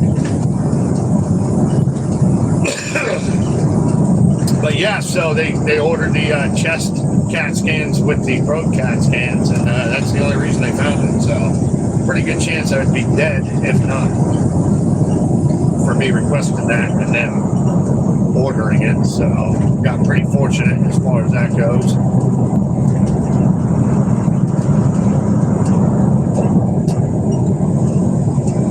So going to be running this live stream for another 5 to 10 minutes or so. Got a rest area coming up here. I'm going to go ahead and get pulled off into there. Wrap the live stream up for today. I do plan on coming back on tomorrow. Not sure what time. It'll probably be... I don't want to run through Louisville because I had connection issues coming down through there earlier in the week. McDonald's fired me says, did you say you had your thyroid removed? Half. They took, I can't remember which side now, but they took either the left side or the right side of it out. And Shannon's Michael says, goodbye, see you tomorrow. Goodbye, Shannon's Michael. Have a good day, man. Thanks for joining in for the most part. But they only took half the thyroid out, and because of that, I don't have to take that. If you have to pull the thyroid out. Says I need to be saved from these cookies. They're crunchy and chewy long. Oh man.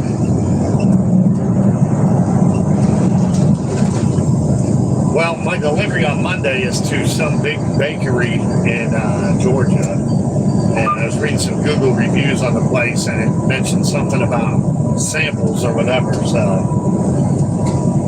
I'm going to try to hold my sweet tooth off until I get there. I'm not going to turn down any free samples of sweet stuff. So now I don't want to eat some today and then eat some again on Monday. So I've been on a diet for a while too, trying to lose weight. I lost about 30 pounds in the last 4 months or so.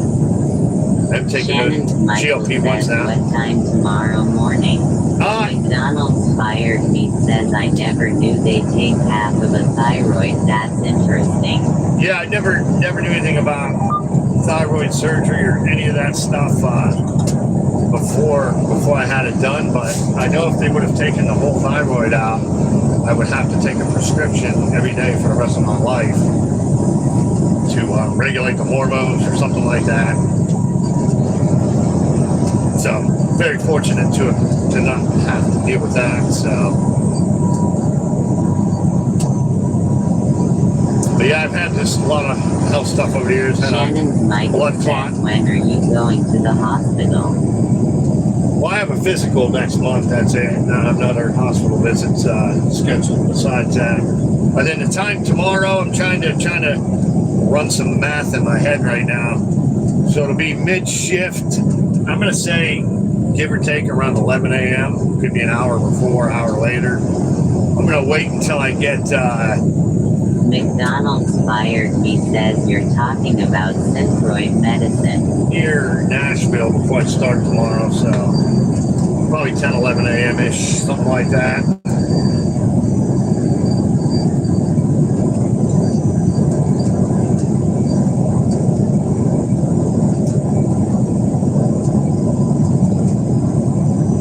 Yeah, I don't know what the prescription is for thyroids or whatever. Crazy thing is, before I had any of these surgeries, I had to have what's called a PET scan, a PET scan, which is like a whole scan of your entire body. They put radioactive sugar juice in you, which cancer attracts. So when you take that and have the scan done, Shannon's Michael lights says up the you cancer. from the fire truck you drive. on the scan, McDonald's fired me says, did you ever take iodine pills for your thyroid? no, that's probably if they would have took my whole thyroid out, that's probably what I would have had to have taken for the rest of my life. Something like that. It sounds familiar. But I don't have to take it. I never took it, never had to take any of it, don't have to take any of it, so. I had this PET scan done. It's like back then, that was 7 years ago now, $12,000 for this scan. Absolutely insane what the medical costs are over here in the United States. So between the scans and the surgeries I had, it was probably a good $250,000 worth of medical care. Of course, I had insurance, but you got to pay a lot of maximum out of pocket annual things nowadays, and it still cost me probably close Shannon's to 10 Michael grand. says you done a firefighter truck. No, it's just a red semi truck, not a fire truck. I wish it was a fire truck. Never driven a fire truck, but I'd like to. That'd be super cool. Oh, hey, we got a rest area for trucks in 1.5 miles. I'm going to go ahead and pull into there, wrap this live stream up for today. I want to thank everyone for joining in. Thanks for your comments, questions.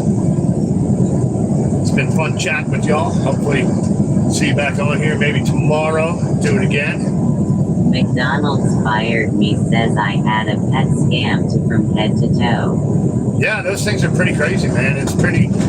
I'm glad I got to have one because, if you had any lingering cancer anywhere in your body, they would find it right then. So when I was right after the scan, they gave me the discs because my surgeon's office was Shannon's literally Michael a quarter-mile says, walk "Thanks, away." See you tomorrow. Leaving. I need to leave. All right, Shannon, it's Michael. Have a good day, man. Thanks for joining in. If you haven't already, please make sure you hit that subscribe button. They do come on a bunch of live streams every week. But yeah, so they gave me the discs that the PET scan was on right after it was done. And I walked over to my surgeon's office, which was a quarter-mile away. My surgeon dude was eating lunch and popped into the computer right then, and he came out and said that it was not lit up. Nothing was lit up on the scan, which is a good sign that it was not cancer. When they did the surgery, if it was cancer, they were going to remove half of one of my lungs McDonald's before I even fired woke me up. says, did you have most of this done through the Cleveland Clinic? No, this was all done in Columbus, Ohio. Yep, so Columbus, Ohio. But he said my Shannon's thyroid. Michael says bye-bye. Bye, Shannon's Michael. Have a good day, man. He said my thyroid was lit up like a Christmas tree on that PET scan, though, so.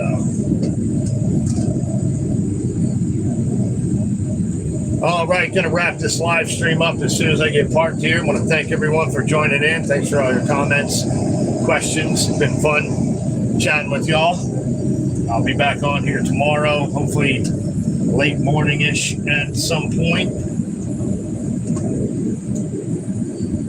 If you haven't already, please make sure you hit that subscribe button.